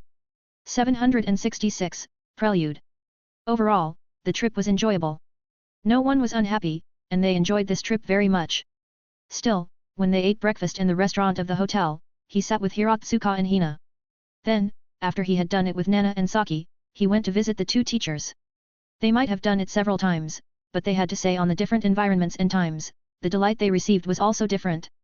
Doing it on the school trip gave them a thrill, which made their bodies several times more sensitive. When he fucked them, they lost their judgments and moved only by pleasure, roaring like an animal in heat. They just wanted to mate with him, and sometimes they asked him to take off his condom, having it raw. While it might be strange, he rarely did it raw. He knew that he had an enhanced testicles, which allowed him to control the production of his sperm, so whether its potentness could impregnate his women or not. Having a child. While some people might be ready for it, to be honest, he wasn't ready. At least, he wanted to wait until he graduated from high school. While many of his women might be a little older than him, it didn't matter, even if they waited for him for a while. After all, this wasn't the previous era. In this era, many people married when they were a little older, so even if one had children during their 40s, it didn't matter. Naturally, if they could have it earlier, it would be better since, unlike a man who could make children anytime as long as their penis could stand up, the woman was different. When a woman reaches a certain age, they won't be able to have children since they can have menopause. To be honest, he wasn't sure why he talked about this matter, but he just wanted to say that his children would take a while to be born. While it didn't matter even if he had children since he could take care of them, he just felt a little strange when he thought he had them during high school. However, when he thought about how he had dated many women at the same time, he knew that it was too late to have a normal life. However, what is normal? Was it a value that was approved by the majority, leaving the minority, who didn't follow that value isolated, or, worst case, being intimidated and other physical threats? With that said, he knew that those values were useless to him. Maybe, it was the effect of his killing Yujiro Hanma, and because of this, Shishio knew that something inside him had changed. While that guy was a bastard worthy of being killed, Yujiro had taught him the universal truth of this world. Power. It was simple, but this was something that one couldn't deny. Why could some countries be more powerful than others? Wasn't it because they held a nuclear bomb? They held power, which was enough to annihilate a city or two. The powerful military aside, there were also other factors, such as economic, education, cultural impact, technology, and many others. When one country had all of those factors better than any other country, then without a doubt, it was called a powerful country. However, a country was a country. It was different from an individual. Then, what if an individual had a power that matched the power of the most powerful country? It wouldn't be weird to say that he was a god. Yes, a god. This might be how many people viewed this person. Shishio also wouldn't be surprised since there were too many stupid people in this world. They were easily manipulated, and when they were confronted by something which should be impossible to appear in their minds, they would try to comfort their minds, thinking that their opponent wasn't a normal person like them. Instead, he was one of the higher beings, which was a god. Shishio was sure that this was how Yujiro viewed himself, but while he accepted some of his points of view of Yujiro, it didn't mean he accepted all of them. Shishio had his own view, and Yujiro had his own view. In the end, they were enemies. Shishio was the winner, and Yujiro was the loser. That's it. Everything was so simple, but for others, it wouldn't be simple since they felt worried, overthinking, and many others. Their brain made everything become complicated when the truth was much more simple. This was how he saw his love for his women. He just wanted to be with them, and he didn't care about the others' thoughts. It was like how he took Chihiro's lips and imprinted a mark on her body, telling her that whether it was her heart or body, they were all his. Many might say that their relationship was taboo, but so what? For those who couldn't confront those normal values forced by the majority, they might not be able to accept it, but for him, who couldn't be judged or bound by the law of the world, it was nothing. Their trip to Okinawa was about to end, so he wanted to make an irreplaceable memory that couldn't be erased with Chihiro. Unlike the others, even when he was with Hina and Hiratsuka, he could be even a little bolder, but when he was with Chihiro, he had to be careful. Tonight, on the last day of the school trip, the school arranged a special fireworks event. Naturally, everyone was excited, and when the time was coming, they immediately left with everyone to watch the fireworks in the sky excitedly. However, Shishio and Chihiro did a different thing. Shishio entered Chihiro's room, and they did something that they should do. Chihiro, nay, it feels good. As she watched his expression, her expression became even lewder as she bobbed her head even more intensely. She also stroked his erection with her hands, and the noise from her mouth echoed through the room. As of now, inside this hotel, they were the only ones who stayed except for the hotel staff. In this environment and time, the two decided to be together, creating an irreparable memory, but in the end, this was what they did. What they were doing might seem vulgar, but this was the best thing to do when two people in love were together. Sex is, without a doubt, the best way to connect two people, especially when they are in love. Some might use it for pleasure, but without a doubt, this deep, intimate exchange would be even more special when love was mixed into it. Yet, he had to say Chihiro's appearance was too obscene. She was wearing the black leather belt, which he bought for her. Her plump, alluring thighs were wrapped in black tights, enhancing the charm of her thighs even more. Some weak-minded man might even want to worship on those thighs. Her breasts were also covered in a black see-through bra, which made him able to see her nipples vaguely, yet with how taut they were currently, he could tell that she was extremely aroused. When everyone enjoyed the fireworks, they stayed in her room to have sex. She was on all fours as she let him pound her from behind. With each of his pistons, she let out a voice, which shouldn't be possible to come out from a teacher whose job was to teach the student. If someone saw her currently, without a doubt, they would disqualify her as a teacher since her appearance was too lewd. Knowing that no one would know what they were doing, she didn't hide anything. Her feelings for him were intense, and she just wanted him to pound her even harder, but the pleasure she felt was too much that it melted her rational, so she could only let out an inexplicable sweet noise. Her voice was slightly slurred, and her face slackened while glancing behind, watching him, who was so intoxicated by her body. More Shishio. More. They changed their position into a missionary position where they could see each other. As their eyes met, they kissed and they licked each other's tongues. Then, in the end, their bodies trembled at the same time before she let out a harsh roar before her body convulsed in his arms. Meanwhile, he hugged her as he kissed her delicate shoulder and neck. The two cummed at the same time, but while Chihiro lay weakly, she could tell that he was still hard inside her. You're still hard. Her voice was full of helplessness. Who makes you so charming that I can't get enough of you? He kissed her cheek happily. Let me rest for a while. Somehow, she understood why this guy needed a lot of women since one woman would definitely die. He was about to take off his penis, but she held him. It's okay. Just put it there. Okay. The two lay side by side with Shishio behind while his erection was still inside her lewd hole. Their juices were everywhere, and the smell of their room was particularly intense. By the way, your hair has become longer. He touched her ponytail with a smile. Unlike her usual shoulder-length hair, her hair was a little longer now, and she also tied it in his favorite ponytail. It's fine, right? Her body trembled slightly before she blushed since her penis was still inside her, so a slight movement would cause her sensitive body to react, but she was also embarrassed by his words since she made her hair long because of him. She knew he liked long hair, and she did this because of him, including tying her hair in a ponytail. It suits you well. He kissed her glistening nape tenderly. HMHM. She bit her lower lip, trying to hold her moan. Wait, don't move. Let's wait until the fireworks start. Is it almost time? Yeah, I happened to see the clock before. From Chihiro's room, they could see the fireworks. So, do you want to open the curtain? Oh. She blushed. It will feel even better, you know. No one will see us after all their attention will be on the fireworks. She was struggling, but in the end, his whisper-like devil caused her to sigh with defeat. In the end, they waited for a while until the fireworks shone brilliantly in the night sky. It's really okay, right? Yes, you don't need to worry. Chihiro meekly agreed as she put her hands on her window walls near the balcony, but before she said anything, she felt an intense pleasure, and she could only moan in a sweet voice. Shishio was behind her, holding her waist as he kept pounding her. While the two were immersed in their lovemaking, the fireworks didn't stop. The noise between Chihiro and the fireworks was mixed with each other, but she was suddenly pulled by him, and they hid behind the wall. While she was confused, another pleasure also hit her, which made her fall even deeper, but she still asked with a muffled voice, what's wrong? There is a camera before. They almost take photographs of us. He thought to lie, but in the end, he decided to be truthful. Then. It's okay. I happened to notice them before they take a photo of us. You don't need to worry. I see. While she sighed in relief, a thought suddenly emerged in her heart. This thought was like a nail inside her heart, and she also realized the reality of their relationship. Soon, Shishio closed the curtain.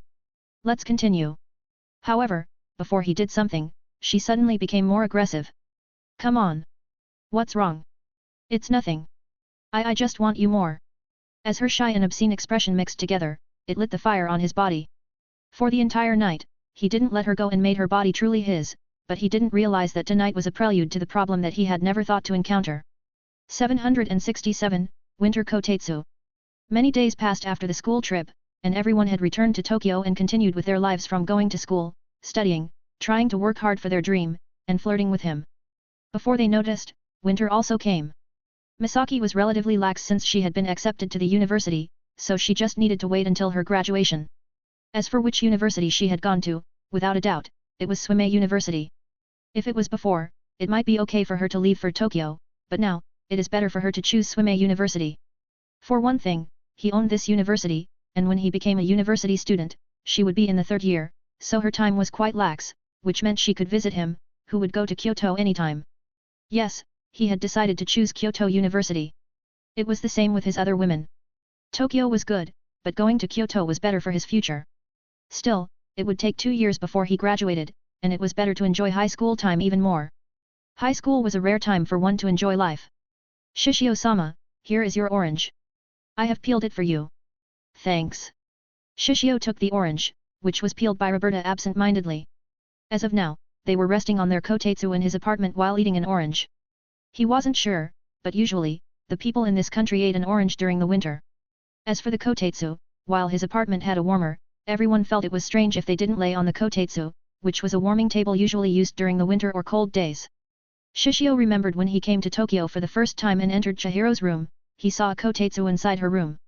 When he thought about that memory, he felt weird when he thought that they were together now. Yet, why? Why couldn't he erase his thought of Chihiro's expression during the last day of his school trip? A few months had passed since the school trip, and everything was great. His relationship with his women was good, even if sometimes, they had few conflicts, but a conflict was a good spice in their lives. Having an easy and calm relationship might be everyone's wish, but sometimes, a small conflict is necessary. It was like how one's muscles became painful when one worked out, which was a process for a muscle to become stronger. The relationship was like that. When they were tested on something, and they were able to pass that conflict, their relationship would be even stronger. Naturally, such a conflict couldn't be too much, and it needed a certain limit, or else everything would fall apart, like how one's body would break when they were overworked. However, while he could solve the problems of the others, he just wasn't sure what to do with Chihiro. Sometimes, he hated how accurate his intuition was since he could tell when they were having sex that day, even if she was so obscene and kept asking him, he felt she was crying, yet she tried to hide all of that by numbing her mind with pleasure. Yet, even if his intuition had always been mostly correct, he just couldn't tell what the problem was between them. As of now, everything has been going on for the past few months, and while it never really changed between them except for her to keep asking him to have sex with her for many days until she was exhausted, he just couldn't pinpoint where the problem was. There was no doubt that she loved him so much that she kept asking him to pound her whenever they could, which made him feel confused. However, he couldn't deny that it was fun. It was fun, yet he couldn't erase the restless feeling in his heart. Shishio-sama. Oh. He looked at Roberta, who was looking at him with concern. Unlike her usual maid uniform, Roberta wore a black turtleneck sweater and navy jeans pants. Even if she still kept her usual appearance by tying her hair in braids and wearing thick glasses, she was so sexy. The silhouette of her figure and the shape of her hips were perfectly shown under those garments.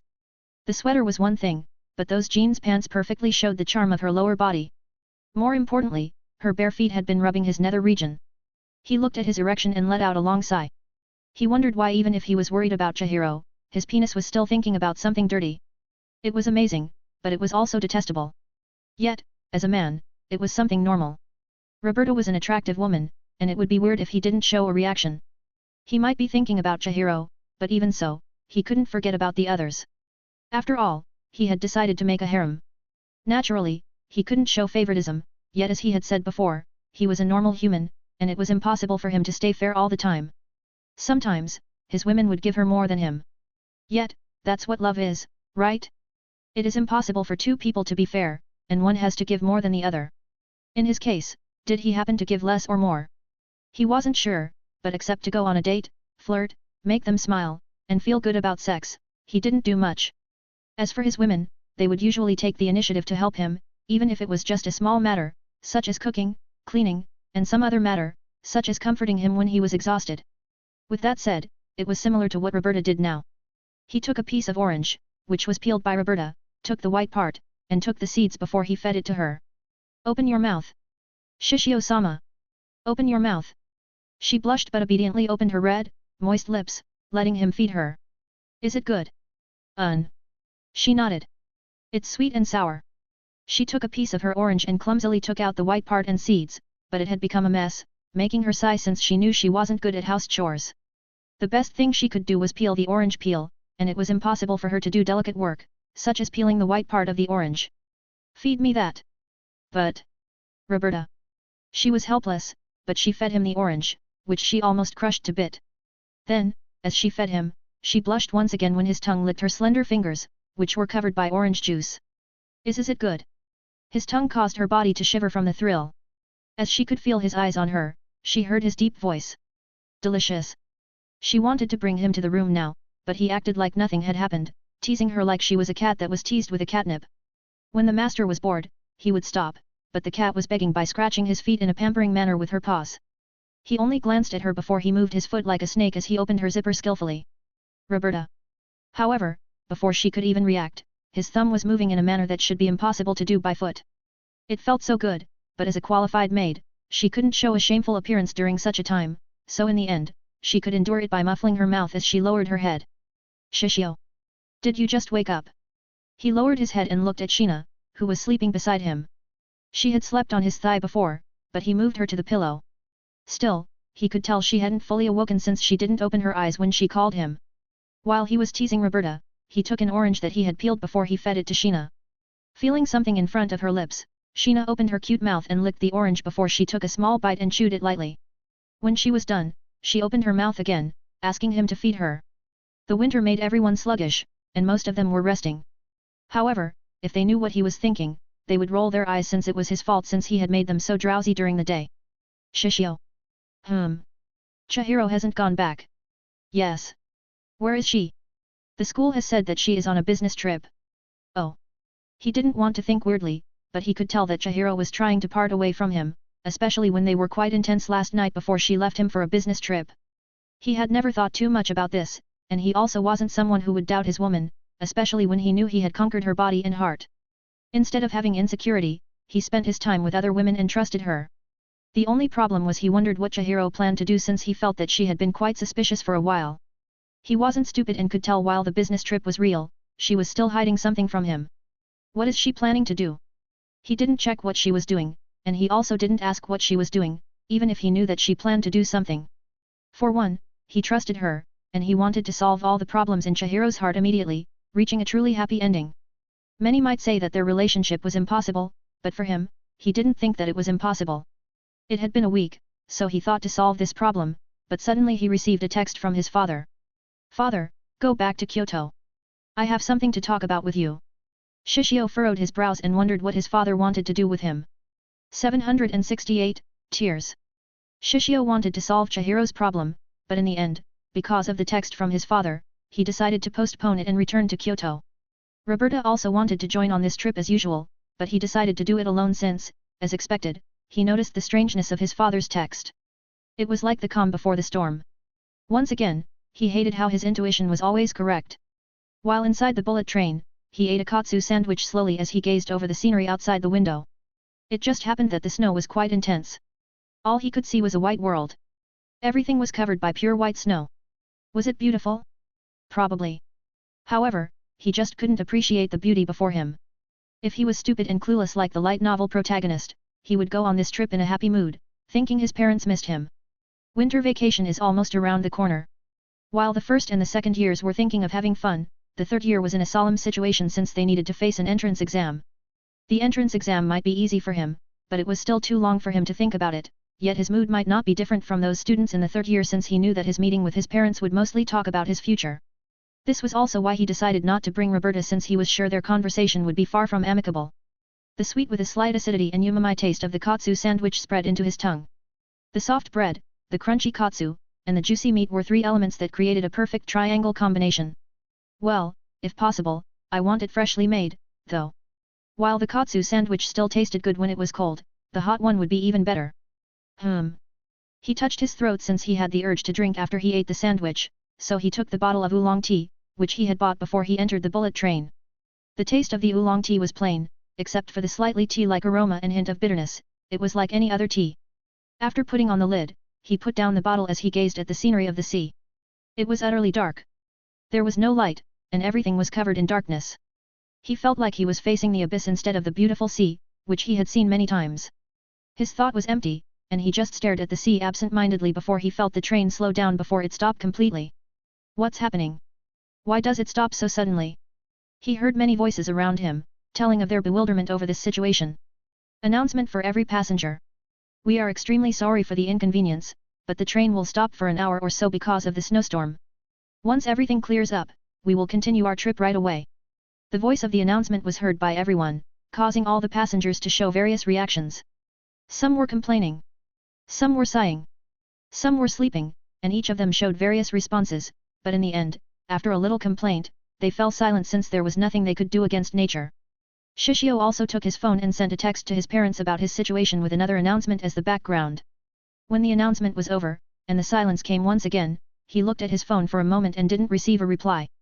Usually, his parents would give him a reply immediately, but strangely enough, they didn't. He looked at the signal on his phone, and there was no problem with it. He shook his head and put his phone in his pocket as he gazed over the window once again. It's like two different worlds. The train was bright, yet everything that passed this window was dark. Somehow, watching all of this reminded him of Chihiro. Many might think it was strange for him to think so, but this was how it felt inside his heart when he saw her last week. When she left for a week, he was okay. He didn't lack a companion, and his women stayed with him most of the time. If one couldn't accompany him, he would go to the others. In other words, his life was still bright, like the inside of this current train. Meanwhile, Chihiro was different. She didn't have anyone except for him. She was all alone.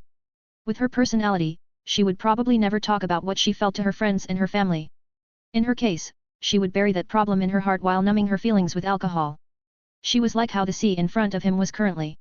It was freezing cold, yet it numbed in silence, enduring bitter frozen temperature, and could only wait until the time to resolve the problem before the same thing happened again and again. When she left that day, she left a puddle. It was a puddle made of her tears, which for some reason, it was very deep, so deep, that he was drawn into the bottom of it. Suddenly, he felt regret since he didn't solve her problem immediately. He noticed something, but he confidently thought that he should solve it at the peak point, so her heart would be only his, yet everything was out of control. He had gotten arrogant, thinking that he could solve all the problems in his life confidently, yet now, everything was already out of control. However, there was still a redemption. He needed to meet her as soon as possible and solve this problem. I need to meet her. But he also knew he couldn't do that now since he was in the middle of a journey to Kyoto. He was also trapped inside the train, and the only clue that he had was she went on a business trip. While it might be strange for a teacher to go on a business trip, it was still possible since Swimei also had a sister school in the various big cities in this country. Yet, when one has nothing to do, one's mind always wanders. No one thought that they would be together. He or she had never thought they would have their current relationship. When they met for the first time, they only thought of each other as a normal aunt and a nephew. However, as they interacted, communicated, and stayed together, their feelings changed their forms. As he teased her from time to time, her feelings toward him changed. He could tell that she was in love with him, but their relationship made it impossible for them to break the barrier between them. Their barrier was known as a familial relationship. They might be able to be together, but it was hard. He was her nephew, and she was his aunt. Even if the law didn't forbid them, how would their family see them when they knew that they were together? However, they had never given up. They struggled, thinking, hesitating, and learning before they made their determination to be together. Their relationship wasn't so easy to form, and they needed to think about this matter thoroughly before they were together. While he wasn't sure about what kind of struggle she had felt before, he had thought of this matter for a long time. He didn't make a decision to change their relationship in the way it was without a clear and sober mind. Instead, he had decided to take this relationship, knowing what kind of consequences he might face in the future. Even if the whole world turned against him, he didn't care since he loved her. He wanted her. She was his woman. To be honest, somehow, he could tell why she had decided to suddenly do something so stupid, especially when her head was moving with love instead of logic. He was also young, so his confidence might seem baseless confidence in her eyes. However, in his eyes, she was the one who was stupid. Yet, even if she was stupid, it was impossible for him to give her up like this. With so much effort that they had to put into this relationship, he still wanted to fix it, especially when all she was doing was done because she loved him. As he gazed at the dark sea, he could imagine the scene of how they would probably talk to each other. Yet, somehow, he felt that he might be thinking too much. He might be reading too many novels or accompanying his women to watch TV dramas so much that he kept thinking various plots in those stories might happen to him. However, one thing was for sure, he wanted to meet her and wipe away the tears in her eyes. He wasn't sure how long he had been thinking, but suddenly he heard an announcement that the train had continued once again. The train started to move, and the scenery outside became nothing but a blur. Now, he suddenly thought about his parents, who had called him and told him to return. To be honest, he hoped that he was a bit stupid or he might be a bit clueless, so he wouldn't be able to tell everything with just a few hints presented before him. But in his mind, there was only one reason why his parents would suddenly call him in this bad weather, at night, without waiting for the next day. Their urgency wasn't something that could be hidden. He had to go back to Kyoto quickly, no matter what, which he could tell clearly from their text. Because of this, he knew that there was only one reason why his parents called him, and why he could also deduce why she made a stupid decision because she was so much in love with him. Is it true that you have a relationship with your aunt, Chihiro? Takumaoga faced his son solemnly with a hint of anger in his voice. 769, idiot. When he arrived in Kyoto, Shishio didn't see his parents everywhere in the station. Instead, the one he saw was the maid of his house, who was present to pick him up. Shishio-sama, please follow me. Ko was in her usual kimono as she welcomed him with complex emotion. As usual, even if she reached middle age, the charm on her body couldn't be erased. Thank you, Ko-san. It's my job. You don't need to thank me. Her voice was meek with a hint of distress as she looked at him with an upturned gaze. Master had been waiting for you and expressed his desire to play billiards with you. With the difference in their height, he had to look down, yet, why, even with the air of solemnity around him, he felt like his conviction was being tested. Still, he knew the place and the occasion and what kind of issue he would encounter. Usually, his father would invite him to play billiards when he was either in a good or bad mood. His father might seem gentle and amiable, but that wasn't his everything. When one touched his nerve, he would be like an angry lion whose territory was breached by enemies. They didn't stay in the station too long. Ko took his suitcase a little forcefully while telling him that he should be the one who drove since she was afraid that she might crash the car with her current emotion. He didn't show disagreement, but his heart was beating faster as he imagined his current problem might be of a similar magnitude to his previous fight with Yujiro. As he started the car, neither of them talked, and it was quiet. Even if he didn't say anything, Ko understood that Shishio knew what kind of trouble was waiting for him. There was nothing that she could do, and she could only hold his hand, trying to reassure him that everything was going to be alright, yet even she didn't have confidence that everything would be alright since she had seen the anger on Shishio's father. Before long, they arrived at his house, and they were welcomed by his mother. Your father is waiting for you in the billiard room. When he looked at his mother, he could see that her smile was restrained. Her emotion was complex, and the more he looked at the expression, the more he realized his situation. I understand, mother. He nodded and walked toward the billiard room. Shishio. Yes. He looked at his mother, who hesitated for a moment before she let out a helpless sigh. She rubbed her temple as she looked at her only son. The son that had made her worry whether he could have a bride or not in the future had surprised her understanding and became out of control.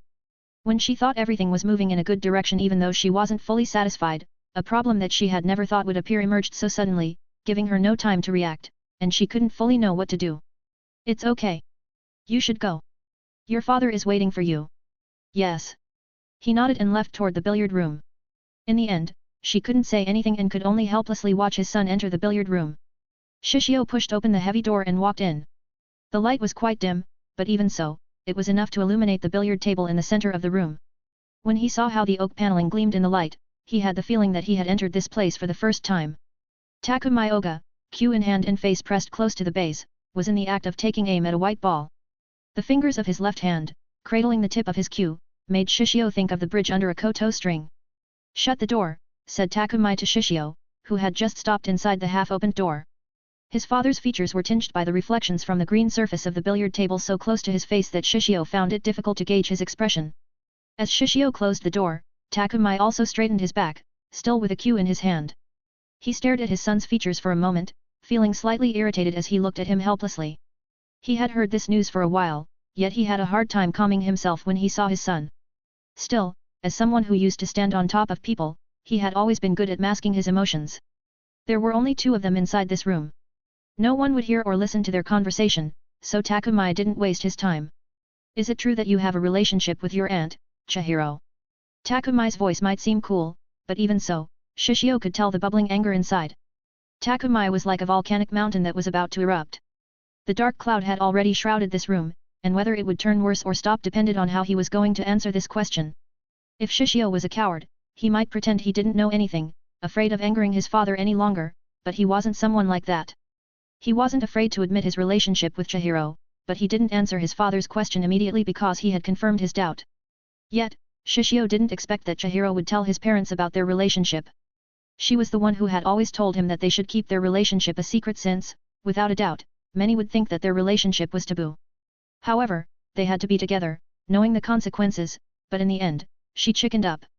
She didn't dare to face the world, and she also didn't dare to face him, saying that they should stop their relationship. Instead, she went to his parents, so they could help her to tell him that it was better to stop their relationship. He felt a bit disappointed, but like his father, he was also good at masking his expression. Still, he was angrier instead of disappointed since he knew she couldn't trust him. He knew that he needed to meet her, and he needed to punish her. Answer me. He looked at his father, who couldn't control his emotion in the end. He stared at him for a moment before he nodded. Yes, we're in a relationship. His voice was calm, but it caused his father to lose his calm. You. His hand grasped the cue tighter as Takumai pointed in his son's direction, showing disbelief and anger. Many emotions erupted in his chest that almost burst out, but in the end, he took a deep breath. Even if Takumai had previously heard this news from Chihiro, he still couldn't believe it and wanted to hear it from his son, but when he confirmed everything, he wondered whether someone wanted to curse his lineage. Takumai thought that there was nothing to worry about Shishio, but this guy became an animal who couldn't even control his lower body and even attacked his aunt. While he couldn't fully blame his son since Chihiro had told him that everything was her fault since she had been seducing him and didn't even reject his advance, he just couldn't control his anger. Takumai thought that everything would be so smooth. When his son went to Tokyo, Takumai had always been worried, but in the end, Shishio surprised him since he brought many honors to him and the Oga family. In the future, he knew that the governor of Kyoto would be in his son's hands. The future of the Oga family was prosperous without a doubt, yet everything almost went to drain because of Shishio's lower body. Knowing all of this, while Takumai was angry, he was also helpless. He took a deep breath, trying to forcefully calm himself since he knew that there was nothing that he could do currently. Nothing could be done. It was like how toothpaste couldn't be put back into the tube. Then, there was only one answer. Forget about her, and don't meet her again. His words were simple. Since there was nothing that could be done, Takumai didn't want anything to worsen. He didn't want his son's future to be destroyed because of a woman. To be honest, he didn't care about what kind of a woman was with him. Even if Shishio had hundreds of harems, he didn't care. Even if some of them were housewives, he was okay with it, but a family was a different thing. It was taboo. Even if there was no law that forbids an aunt and a nephew from being together, the public viewed this matter negatively. This was a stain. If the world knew about this, what would their family be? Takumai cared about his son and his family, so this was the best decision for all of them. While he knew he might make his son hate him, he didn't care since his son was still young, and when he grew up, he knew he would understand him. Fortunately, it wasn't too late, so it was better for them to cut their relationship. Shishio wasn't a child, and he knew that Takumai cared about him. Being with Chihiro would bring nothing but harm to his life. After all, he knew the consequences of their relationship. It wouldn't be weird that he would be disowned by the family. Maybe some people might think he was exaggerating, but when one was living in a big family and receiving their facilities, he also needed to pay a certain price. However, as a human, no, as a man, there was something that he shouldn't have given up. For people in high positions, women are nothing but an accessory. They are nothing but something to make their lives a little more interesting. For them, their lives are for their career and ambitions. Women are only for part of their lives. If their existence might put danger to their everything, they won't hesitate to throw them away. For them, losing everything to a woman wasn't worth it. Yet, could he do that? No. His feelings for her were real, and he was ready for the consequences. No, those consequences meant nothing to him. So, his answer was obvious. I am sorry, father, but I can't do that. While Shishio understood his situation fully, Takumai couldn't understand it. His emotion reached its peak instantly, and he couldn't control it anymore. Like an angry lion, he approached his son with heavy steps and brandished the billiard cue at his hand. You idiot! 770, a man. Shishio watched his father raise the billiard cue and was about to brandish it into his head. His body responded naturally to dodge, but he forced his body to stay in place as he let the billiard cue hit his head. Crack! The billiard cue was broken in half as it hit Shishio's forehead. Blood fell from his forehead as it stained the laminate floor. He lowered his head before he raised it again as he looked into his father's eyes. Takumai was awoken from his anger, but when he saw Shishio's eyes, which were far from giving up, he gritted his teeth as he grasped his son's shirt, dragging him in front of the painting of Shishio's great-grandfather. Say it. Can you say your answer again in front of your great-grandfather? Hurry up and say your answer again. Takumai struck the wall several times with force enough to the wall with his palm irritably. His father's kind and warm image had long gone, and now he seemed to possess such dignity. Takumai stood flanked by a portrait of his great-grandfather and a painting of the Battle of Tsushima. This huge oil painting showed the vanguard of the Japanese fleet deploying before the Russians in the Sea of Japan, which was more than half taken up with the massive, dark green billows of the ocean. Shishio was accustomed to watching it from afar, and he only glanced at it with superficial knowledge, preventing him from appreciating the fine detail of the waves, which merged at night into the dark irregular shadows that covered the wall, but now, it is different. The situation he was in when he saw this painting was different. He saw how the somber blue of the waves towered up in the foreground with ponderous force while in the distance, a lighter green blended in to brighten the dark water, and here and there, foaming white crests topped the waves. The trailing wakes of the maneuvering squadron spread out with smooth uniformity over the surface of this turbulent northern sea with terrible impact. The line of the main Japanese fleet heading farther out to the sea was painted horizontally on the canvas, with its plumes of smoke drifting to the right against a sky whose chilly blue contained a touch of pale green as befitted a northern May. In contrast, the portrait of Shishio's great-grandfather in military uniform was imbued with human warmth, despite his evident sternness. Even now, he did not seem to chide Shishio but rather admonished him with both dignity and affection. Was it his imagination? Or was it something that he wanted to view himself? No, this was something that his great-grandfather should be currently thinking about. Shishio knew that his relationship with Chihiro would bring nothing but destruction. They couldn't hover in mid-air forever like a pair of dragonflies making love. The age of glorious war was no longer there. It ended at the end of the Meiji era when modernization started. Today, all the stories of past wars have sunk to the level of those edifying accounts he heard from middle-aged teachers in history lessons. There also wasn't much of a chance for one to die on the battlefield. The old wars are finished, and a new kind of war has just begun. This is the era of the war of emotion. The kind of war no one can see, only feel a war, therefore, that dull and insensitive won't even notice. But it's begun in earnest. The young men who have been chosen to wave it have already begun to fight. And I'm one of them. He didn't doubt it, and it was his new war. However, just as in the old wars, there will be casualties in the war of emotions. He was one of the representatives, and he had the resolve to die in this new war. He took a deep breath and answered, I am sorry, father. My answer won't change. I love her, and I can't leave her. The moment those words fell, he was beaten. Takumai couldn't control his emotions anymore. He raised his fist and struck it in Shishio's face. Shishio was thrown to the corner of the room, but this was far from over. Many things dropped because of the impact, causing a loud noise, which was even heard from the outside. Say it again. Ha! Say it! Say it, you animal!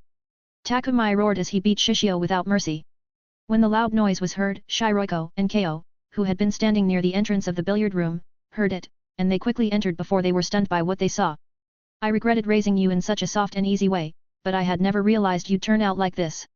To lay your hands on your aunt, the little sister of your mother. To stain your family's honor. Throw mud in your father's face. Is this the way that you repay your family after what we have raised you? Your education, status, money, love, everything. Is this how you repay us?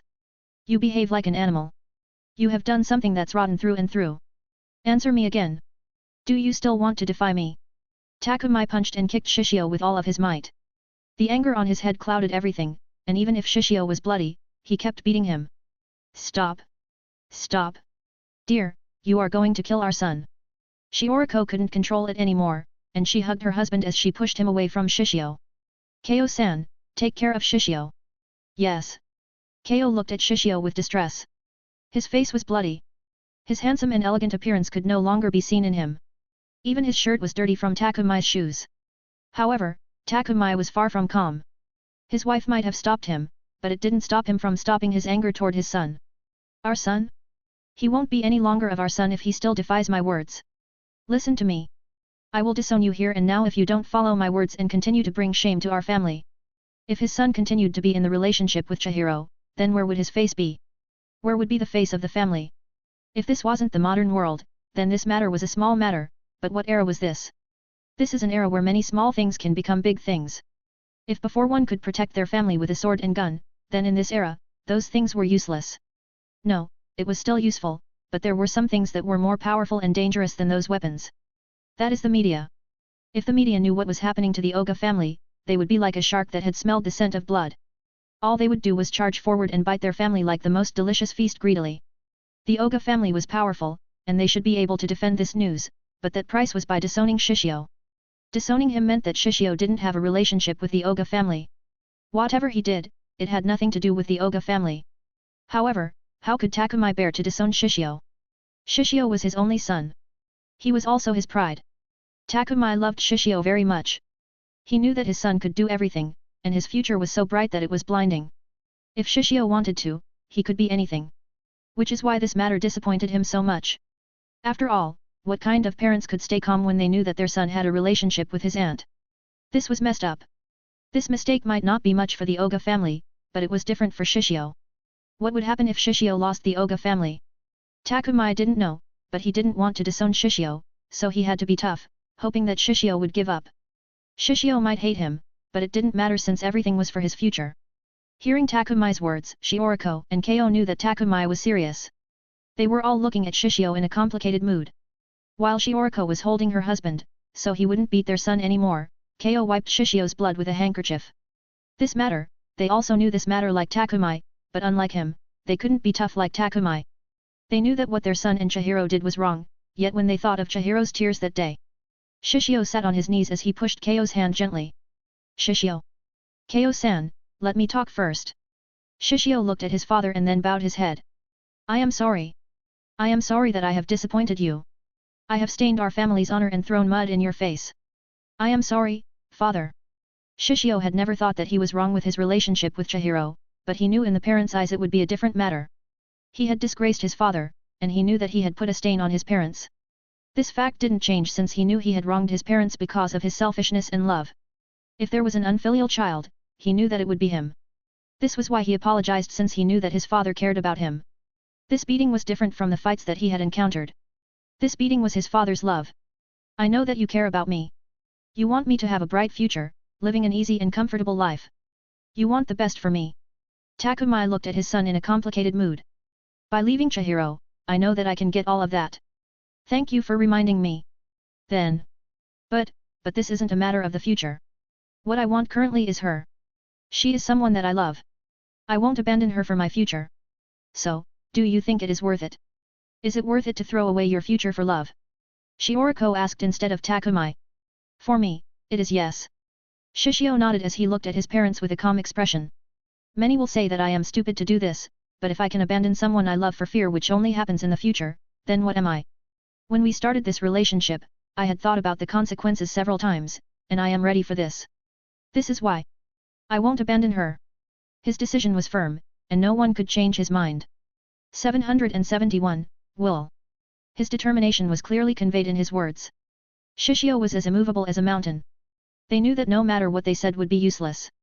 Yet, while they knew that it was wrong, they couldn't help but be moved by him. It was extremely pure, and there were no stains on it. Takumai looked at his son, struggling before he made his decision. Go back to your room. Don't go out. Think about it carefully. Even if he said that he would disown him, how could he do it so easily? Shishio was his son. Shishio was someone that he had watched over from his birth. Watching him grow from a little bump on Shioriko's belly to such a young man, how could Takumai indifferently disown him like nothing? His mood was extremely complex. To be honest, if Shishio somehow agreed to his words, Takumai would sigh in relief, yet at the same time, he would also feel disappointed and slightly despise his son since someone who could abandon his woman for something ambiguous like a future definitely wasn't someone that he could trust upon. On the other hand, Shishio might reject him and cause him to be angry, frustrated, and also at a loss, but at the same time, Takumai was also proud of him for becoming such a man. As a father, he was happy. But as a member of the Oga family, he was at a loss and disappointed. If possible, Takumai hoped that something like this didn't happen, yet since it had happened, there was nothing that he could do. He also thought that by keeping him inside his room, Shishio would cool his head and maybe reach a different decision. Ugh. Takumai just didn't know what to do currently.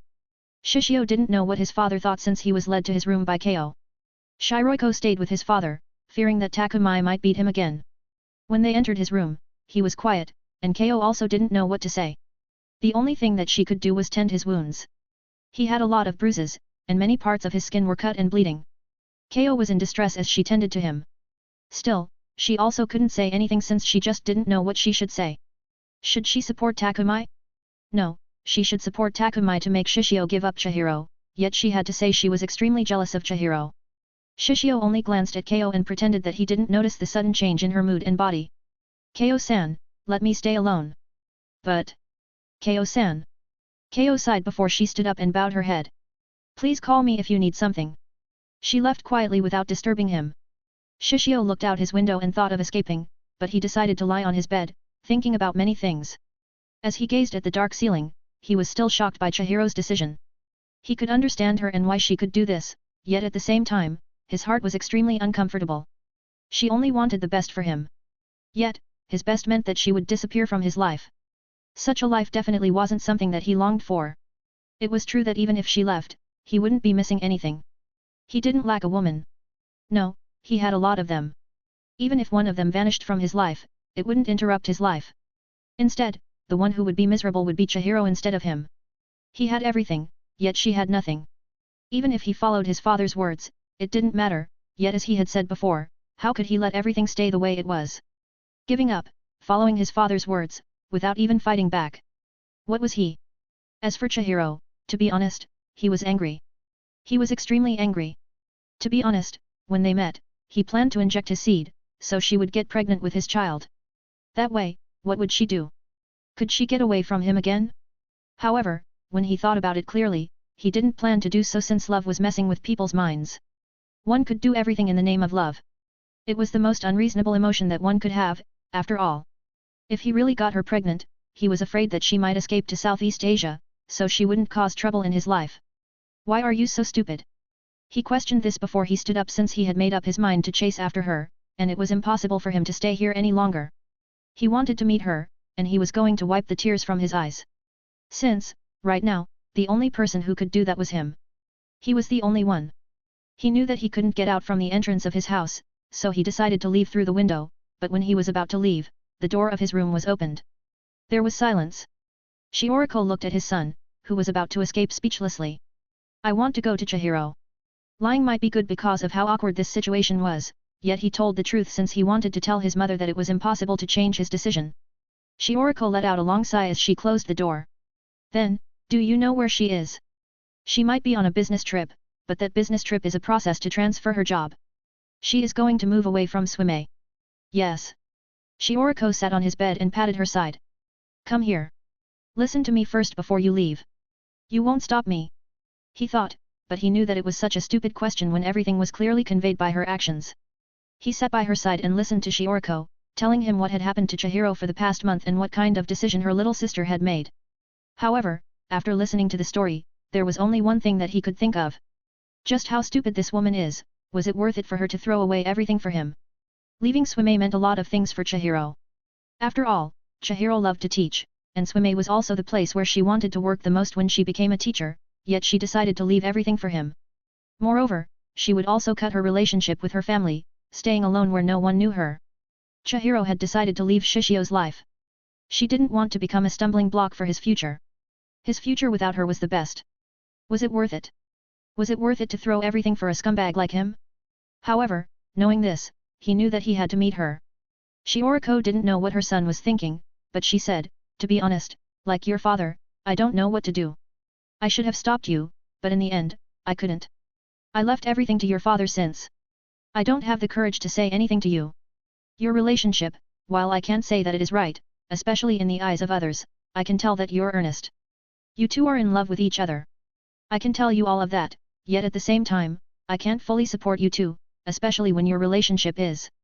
Shishio looked at his mother and held her hand. I know, but thank you for telling me all of this, and I am sorry for being a disappointment to you. You are not a disappointment to me, but I can't say that I am proud of you.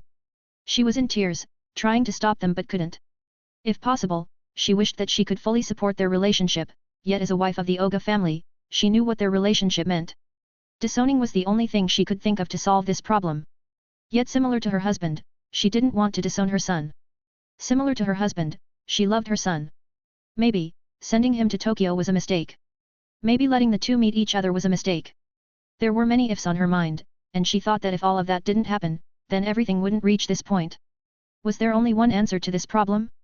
As the two fell into silence, only the sound of their breathing and the wind of the night winter could be heard. Where is she? In the end, she couldn't stop him.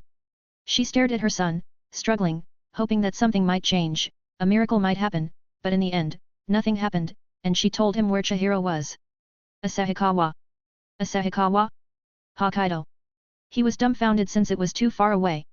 Yes, she has become an art teacher at one of the schools in that city. Thank you. He stood up and said, thank you. But this time, he wiped her tears as he held her hand. She knew that he was about to leave, so she hugged him tightly.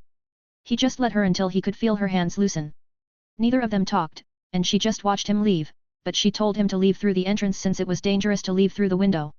When he was about to leave, he saw his father. You're going? Yes. Shishio nodded. 2x. Neither said much, and he put his shoes on, ready to leave, but his father's voice startled him. Hey. Yes. Do a hitchhiking. Hitchhiking. Yes. To Asahikawa. Of course. Why? What? You can't do that. Takumai asked with a snort.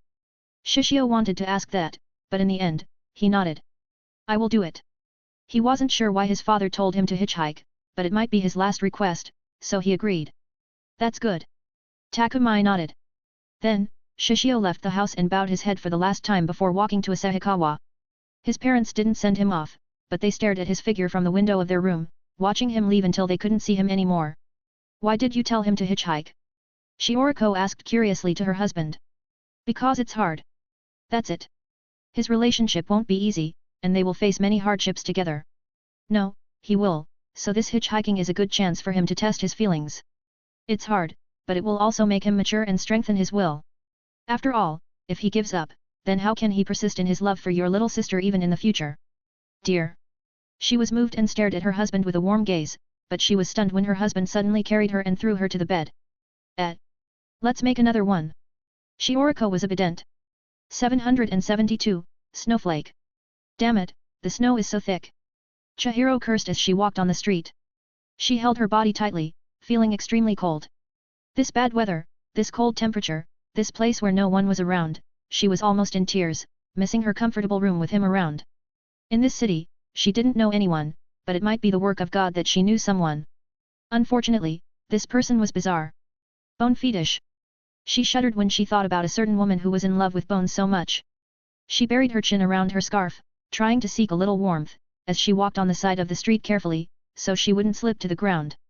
She put both of her hands inside the pocket of her jacket, cursing how freezing the temperature was. Even if she had put gloves on her hands, she felt that she couldn't stand it. Yet somehow, the thought of someone holding her hands tightly, warming her hands, emerged in her mind, which caused her to shake her head furiously. She quickly threw that thought away as she continued to curse the cold, hoping that it could distract her mind. As she walked, the ice covered the ground and cracked because of her steps. Unlike Tokyo, Asahikawa was so much different. While this city wasn't bad, it was freezing during the winter. By now, she was afraid that her skin would turn flaky and dry because of this coldness. Yet, strangely enough, it also made her comfortable since it made her forget about many things. Unlike her, she could see few people who had gotten used to this temperature, and they seemed to be at ease, talking to each other warmly with their companions. She quickly looked away, fearing that she would keep thinking about him. It's been a week or so, right? The time they had been parted was quite a while, so shouldn't she forget about him instead of reminiscing about him? When she noticed the convenience store, she stopped and entered. Welcome. The familiar lifeless greeting was somehow kind of peaceful.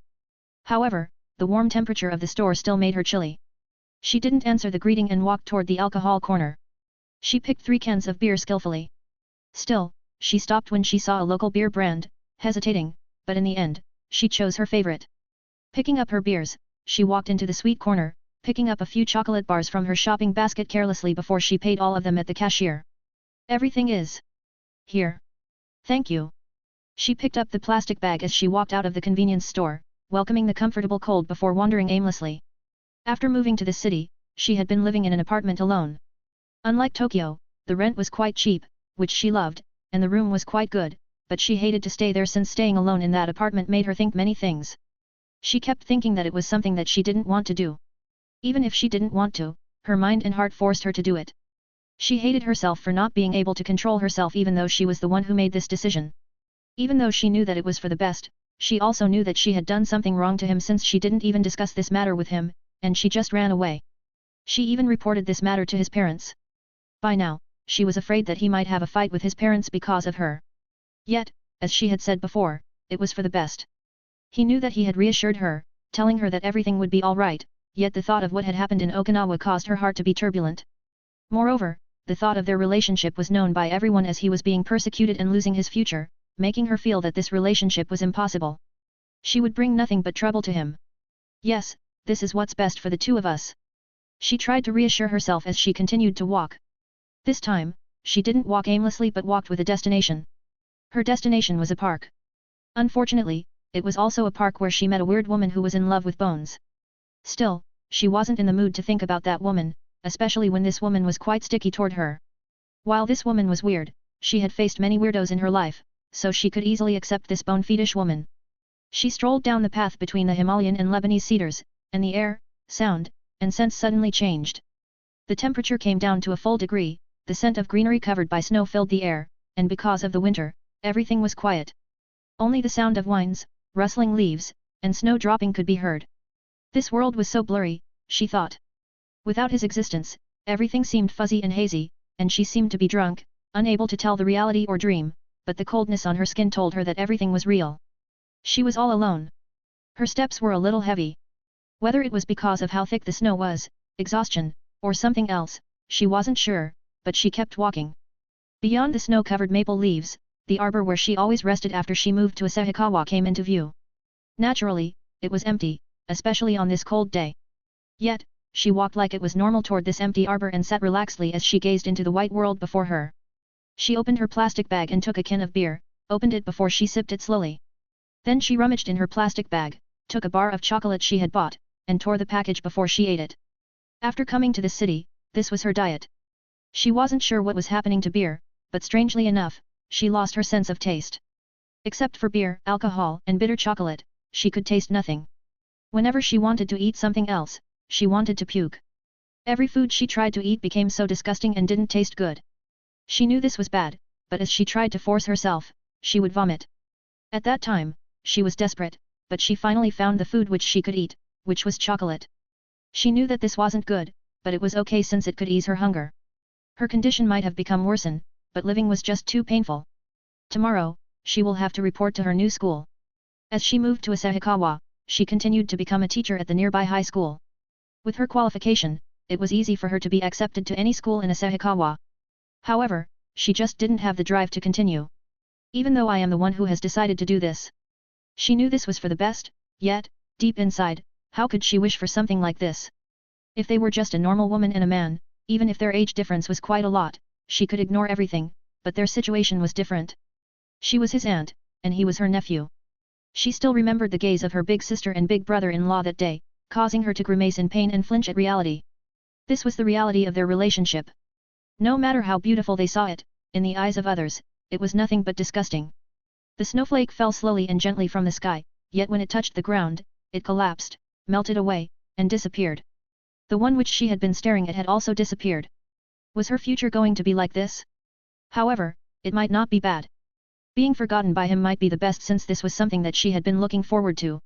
While she wanted him to stay and have that warm, she pushed him away since she was afraid that her existence would bring misery to him. She raised her feet on the bench as she hugged her thighs tightly. She put her forehead against her knees, wondering whether the time would help her to forget everything. If so, then she was hoping that it could happen soon since she was afraid that she had started to regret her decision. She knew that her decision was the best for him, yet it hurt, leaving him to hurt her so much. It was so painful that it might be better to die now instead of feeling this pain. However, even if her heart longed for him, she decided to stay since she didn't want to taint his memory. Their memory was beautiful, and it was something that she had always dreamed of every night of her sleep, yet when that dream was about to end, the scene changed when everything crumbled as she saw him having his future destroyed. It was her nightmare. It would appear every time she slept. The only way she could escape from it was to drink a lot of alcohol and then sleep. However, sometimes, she wondered whether he would blame her when his future was destroyed. Her body shivered, and she thought that it had become so cold. She raised her head and wiped her tears. While this coldness could make her forget many things, it was also unbearable. She stood up and took all the trash to the plastic bag. She walked out of the arbor before her body shuddered once again. She shook the snow on her body and stood in a place for a while, watching the night sky. The sky almost turned dark, and she thought that she needed to go back. Yet, she didn't move, trying to gather her energy for a moment before she walked, yet when she stopped in a place when she saw a figure that she didn't expect to appear here. "I found you, Chihiro." A familiar figure, which appeared in her dream every time, appeared before her. However, she knew that this wasn't a dream and it was reality. Shishio. Standing before her was the man she loved. 773, Vow. It was in the evening when light flakes of snow danced in the brisk wind that swept over the streams of the Ishikari River. They seemed too fragile even for winter snow but were rather more reminiscent of a swarm of summer insects. When the sky remained overcast, they disappeared against the clouds. Only when the sun shone through did one become aware of the powdery, swirling snow. The cold in the air was worse than it would have been on a day of heavy snow. As she stood over the snow-covered gravel path, she stared at Shishio in a complicated mood since she had never expected to see him here. The determination she had built before suddenly started to crumble when she saw him. When she didn't see him, she could stay calm and numbed everything with alcohol, but when he appeared, the more she longed by his side. The days that she spent with him weren't something she couldn't forget, and she hadn't seen him after she left, but when she knew that she couldn't be with him, so this was enough. Yes, this was enough. She only wanted to see him for the last time before she completely disappeared from his life. Watching him appear in front of her, she knew that he had come to make her return, but she made up her mind to reject him. Still, the reality was different from the reality. Ah, sorry, I seem to recognize a different person. Shishio bowed his head and excused himself. Chihiro. I was joking. Shishio turned at Chihiro again, observing her up and down. But, really, you're in a mess. Usually, she was beautiful, but now, while she was still attractive, her condition was terrible. Chihiro's lips twitched, and she said, aren't you the same? Similar to her, he was also in a mess, especially when she could see bandages and his clothes seemed hadn't been changed for several days. However, this was her first time seeing him like this, and she couldn't help but feel worried. Isn't it your fault? Shishio looked at Chihiro with some resentment. My fault? Chihiro was dumbfounded. Because of you, I was beaten by my father. Ugh. Then, I was forced to go to Asahikawa by hitchhiking. Hitchhiking? Yes. Shishio sighed and thought of the novelty experience of going to the Asahikawa by hitchhiking. It was tough since he faced many unique things along the way, but at the same time, it also confirmed his feelings. As he watched the woman, who had caused him trouble, he could see the peak of Mt. Arashiyama, which was dazzling white. Sorry. This was the only thing that she could say. She knew that she had caused him many troubles, especially when she disappeared so suddenly, and also reported their relationship to his parents. She knew that she had given him so much trouble, and she didn't know how to apologize. Take responsibility. What? You have to take responsibility and go back with me. Chihiro lowered her head, struggling before she shook her head. No. Her voice was quiet, but it was clear. What? No. Didn't you promise me that day? I know. Then, why? Shishio asked with a frown. Because I will bring you nothing but trouble. Chihiro sobbed as she stared at him with a tearful expression. Did you remember that time? That time? When we were in Okinawa, at that time when we were together in our room, we had our fun, but when you told me that someone might capture us. But that didn't happen, right? Yes, that didn't happen, but what if it happened? She stared at him and asked, what do you think will happen to us? How will the world see us? I thought I was ready for this, but when I thought that I would just become your burden. That's why, please give up on me. Her expression was firm as she said, being with me won't make you happy. You will lose your future because of me. Everything, your hard work, reputation, whatever you have achieved in life, you will lose all of them because of me. Yes, she would bring him nothing but trouble for him. Being with her would destroy him. She didn't want to be the reason why he lost everything. She decided to leave because she loved him. She only wanted the best for him, and his best was without her. Please leave. She closed her eyes as she begged him.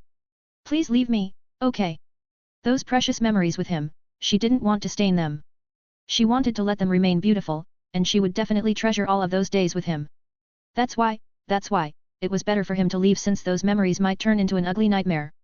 Stupid. However, what she received was nothing but a childish scolding. Ha! She opened her eyes and stared at him dumbfoundedly. I mean, you're stupid. Chihiro. Stupid. Stupid. Stupid. Who is stupid? She got angry and scolded him in return. What are you? An elementary school student? You're a stupid, moronic idiot middle-aged woman. My age has nothing to do with this. Also, I am not old. I am still in my 29 years and a few months. Chihiro roared in anger before she huffed while looking away. Shishio was speechless by her age, but he decided to ignore it. Go back with me. She was stunned, and her eyes widened when she heard his words. Her heart trembled, and she knew that these should be the words that she wanted to hear the most from him, but she looked away and didn't dare to look at him, afraid that he might see her real feeling. No. Go back with me. No. Her voice was stronger and clearer, showing her rejection of going back with him. The future without you isn't something that I want. Her heart wavered as she stared at him, who told her his feelings. The future you always to be on my side is something that I want. After he said those words, he approached her closer. Always by your side? What do you mean? Sounds like a proposal. She tried to hold back her tears, yet she couldn't. She tried to mask her trembling voice, yet she couldn't. She tried to get away from him, yet she couldn't. Proposal? That's not bad. I will marry you. He smiled and thought that the idea wasn't bad. Stupid. Do you think that a nephew and an aunt can marry each other? She scolded him mercilessly with a blush. Probably not. He shook his head. Then. She sounded so disappointed. But, I am different. Whether it is my future or you, I will get all of them, so don't think of leaving me again. He hugged her tightly in his arms, afraid that she would leave again while telling her to leave everything to him. You're so greedy. She didn't push him, leaving her arms dangling, hesitating on either side. I am. He smiled. Did you just realize that now? Like the sun came out after the rain, this was how she saw his smile. Yet, was it really okay? Was it okay for them to be together? She wanted to be with him more than anyone, yet was it really okay? Was it okay for her to embrace this happiness? Then, what if you can't get your future because of me? Will you hate me because of that? She didn't dare to ask this question before, but in the end, she couldn't hold it since she wanted to know no matter how cruel it was. Enough. I don't care about the future. I only want you. How about you? Do you want to be with me? Those words seemed to break something which she blocked inside. But... Chihiro. He roared. Answer me. She couldn't control her emotions anymore, and all her resistance was broken as she exposed her feelings. I want to. I want to be with you. I want to be with you forever. But, I am afraid. I am afraid that I will hurt you. She burst into sobs as she hugged him tightly without letting him go. That's enough. Whatever the future will be, we will face it together. Let's hold each other. Whether it is happiness or sadness, we will be together. He caressed her head gently as he wiped the tears from her eyes. Don't run away again. Don't selfishly think the best for me. Be my woman obediently. Also, trust me, okay? It hurts me when you don't trust me like before. She nodded as she hugged him even tighter. Lastly, this might seem like nonsense to you, but let's get married in the future. She blushed as she faced his clear crystal-like eyes before she nodded shyly. Words resounded in their hearts like a countdown to their future. Even now, they weren't sure what their future would hold, but as long as they were together, that was enough since as long as they were together, everything would be alright. Shoulders each other's burdens and always by each other's side. Between the snow-covered park and beneath the setting sun to the west, they kissed each other as they exchanged vows to be together for eternity. As they hugged each other, Chihiro felt at ease. She snuggled at his chest as if it was the most comfortable place in the world. As she looked up, she saw the snowflakes fall like the sparkle of the stars.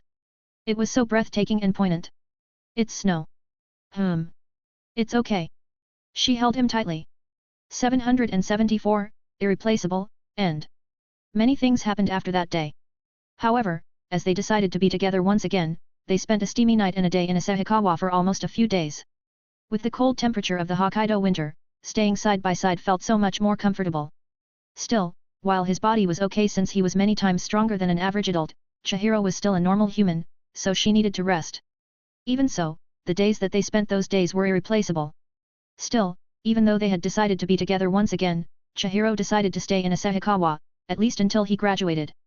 Even though he had reassured her that everything would be alright, it wouldn't hurt to be careful, right? More importantly, if she was in Asahikawa, they could go on a date whenever they could without being afraid of the others. This was something impossible to do in Tokyo, but in Asahikawa, it was possible. She also felt that she would be ungrateful if she left so soon, especially when the school had accepted her so kindly.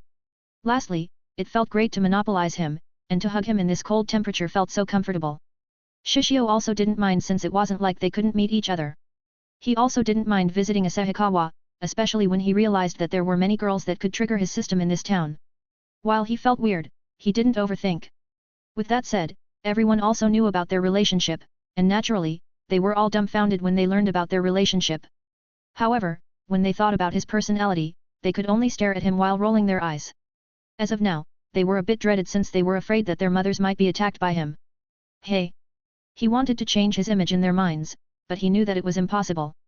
In their eyes, he was a pervert. This made him sigh since he was just a man in love. He was just being true to his penis. However, with that problem, everything became clear, and everything felt so comfortable. Yet, it didn't mean that his problem had ended. There were many problems that they encountered, such as the demolition of Sakurasu. With the transfer of Chihiro to Asahikawa, the school also used this chance to demolish Sakurasu, telling all the tenants to move. Shishio understood this because he knew Sakurasu's building was quite old. Therefore, it was better to demolish it and build a new building or just sell it since the ones who lived in Sakurasu were nothing but troubled students. If it was in the original, everyone in the Sakurasu would gather their power together, trying to stop the demolition of Sakurasu, using their youth and passion to move everyone's heart since this place contained a lot of precious memories all they so didn't want this place to be destroyed. However, did someone forget about Shishio? Shishio was the owner of Swime, but he decided to buy Sakurasu, owning it as his private property together with Shina since they used their money from a manga to buy this place. To be honest, he knew that compared to her, his feeling toward this place was quite lacking. After all, Sakurasu was nothing but a building. Nothing is permanent, everything in existence changes. Even if Sakurasu was demolished, he was ready with it since what was important was the memory. However, for Shina, this was a special place since this was the place where she met him. Even if she used all of her money, she was going to protect Sakurasu.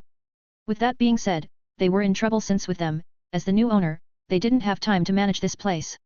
In the end, Ritsu recommended the little sister of her grandfather, who was kind of a cute old lady. They agreed without hesitation since this cute old lady somehow kind of fit with the atmosphere of Swime. More importantly, this old lady could handle Shiro-san, which was kind of amazing. They felt like this old lady seemed to be born for this kind of job. With that said, this wasn't the only problem since in February, when Misaki graduated, she stood in front of everyone and confessed her life to him while also giving him a proposal to marry. Everyone was dumbfounded. Shishio was also speechless. Yet, without a doubt, this year's graduation would be unforgettable for all of them. Still, even if Misaki graduated, she didn't move away. No, she moved away to the house next to Sakurasu since she wanted to live like a newlywed with Shishio. She wanted to be like a wife who lived a grey life because her husband often went to his mistress. With that kind of setting, Misaki somehow became more creative with her anime. Shishio. As for the university, Misaki went to Swime University. With that decision, everyone also decided to stay in Tokyo after they graduated from high school. Now the real problem is, how was his relationship with his parents? Strangely enough, they didn't disown him and even let him do whatever he wanted. Why? Because he was known as the strongest man on earth. The rules of this country, or the world, simply couldn't bind him. The system had given him a lot of things. If he couldn't use it to keep and protect everything around him, he was simply an idiot. With all of those problems solved, the time continued to pass, and it was already the end of March. It had been almost a year since Shishio stayed in Tokyo, and in a few weeks, he would become the second year. During this time, the streets of Tokyo were tinted with cherry blossoms. This time while he was doing it with his women yesterday, he still gave them time to rest since, in the morning, they decided to have a hanami, which was a flower viewing tradition to enjoy the transient beauty of cherry blossoms. To be honest, they were quite late, but they weren't in a hurry. If they were like any of those people, they wouldn't get a place to sit down to approach the cherry blossoms, but with Shishio, they didn't need to worry about that. When he woke up with his women, the world outside was brimming with sunlight. The houses in the neighborhood were misty in the spring haze, and every one of their windows caught the sun and sparkled pleasantly. Here and there, in the spaces between the mixed-used buildings, he could see cherry blossoms in full bloom. They had a light breakfast with lightly buttered toast and a café au lait with plenty of milk. This breakfast might not be enough for him, but they had prepared many foods for the hanami, so he was going to fill his stomach at that time. Should this be the so-called dango before flowers? He preferred food instead of flowers, but a combination of the two might be able to create something that he didn't expect. As they washed the dishes, they thought that it was their time to walk out. They didn't go in the car but instead walked on foot since the location was relatively close. It was also a good way to burn calories since they knew that they would eat a lot of food later. Shishio put on a light jacket and walked behind everyone while observing everything as he stepped forward. It was a pleasant day, with a gentle wind that ruffled his hair every so often, and the air held the scent of morning. Watching all of his women, he suddenly got nostalgia from when he arrived in Tokyo for the first time, being troubled by his past, overcoming his past, and making many important connections with a lot of women. All of them had become irreplaceable for him, and he treasured all of them. Yet, he had to say, he still thought about his girlfriend from his previous life. He wondered what she was doing now. He was living well in this world, but what about her? Was she living well? He wasn't sure, but unless he made a machine to travel to another world, it was impossible for him to know about her condition. Still, he had to say Tokyo was a special place. He also realized that every time of day had its own smell in this city. Early morning had a unique scent that told of the rest of the day, while the scent of the evening gently brought the day to an end. The starry night sky had its own scent, and so did the cloudy skies. The smells were a mixture of people, the city, and the workings of nature. As they walked slowly through the residential neighborhoods, with their complicated tangles of narrow streets. When he got thirsty, he bought oolong tea from a vending machine. Everyone also followed before they continued their trip. The street was relatively quiet. The sky behind them was a clear pale blue, as if someone had dissolved blue paint in plenty of water, and a few white clouds were being swept along by the wind. They reached a railroad crossing. A large cherry tree stood beside it, and the surrounding asphalt was pure white with fallen blossoms. As he watched the petals drift slowly down, out of nowhere, he thought. That's 5 centimeters per second. Before he said anything, Nana chirped. Everyone also talked about Shishio's first story ever written, since this situation reminded them of the situation in that book, but the crossing's alarm began to sound, echoing around them, died with nostalgia by the spring air. From up ahead, a woman was walking in their direction. The pleasant clicks of her white mules on the concrete joined the rhythm of the crossing alarm. In the center of the crossing, the two passed each other. At that moment, a faint light flickered in his heart. When he passed through the crossing, he was dumbfounded. He felt like his heart was beating so fast, as if he saw something impossible. He turned back and looked at her.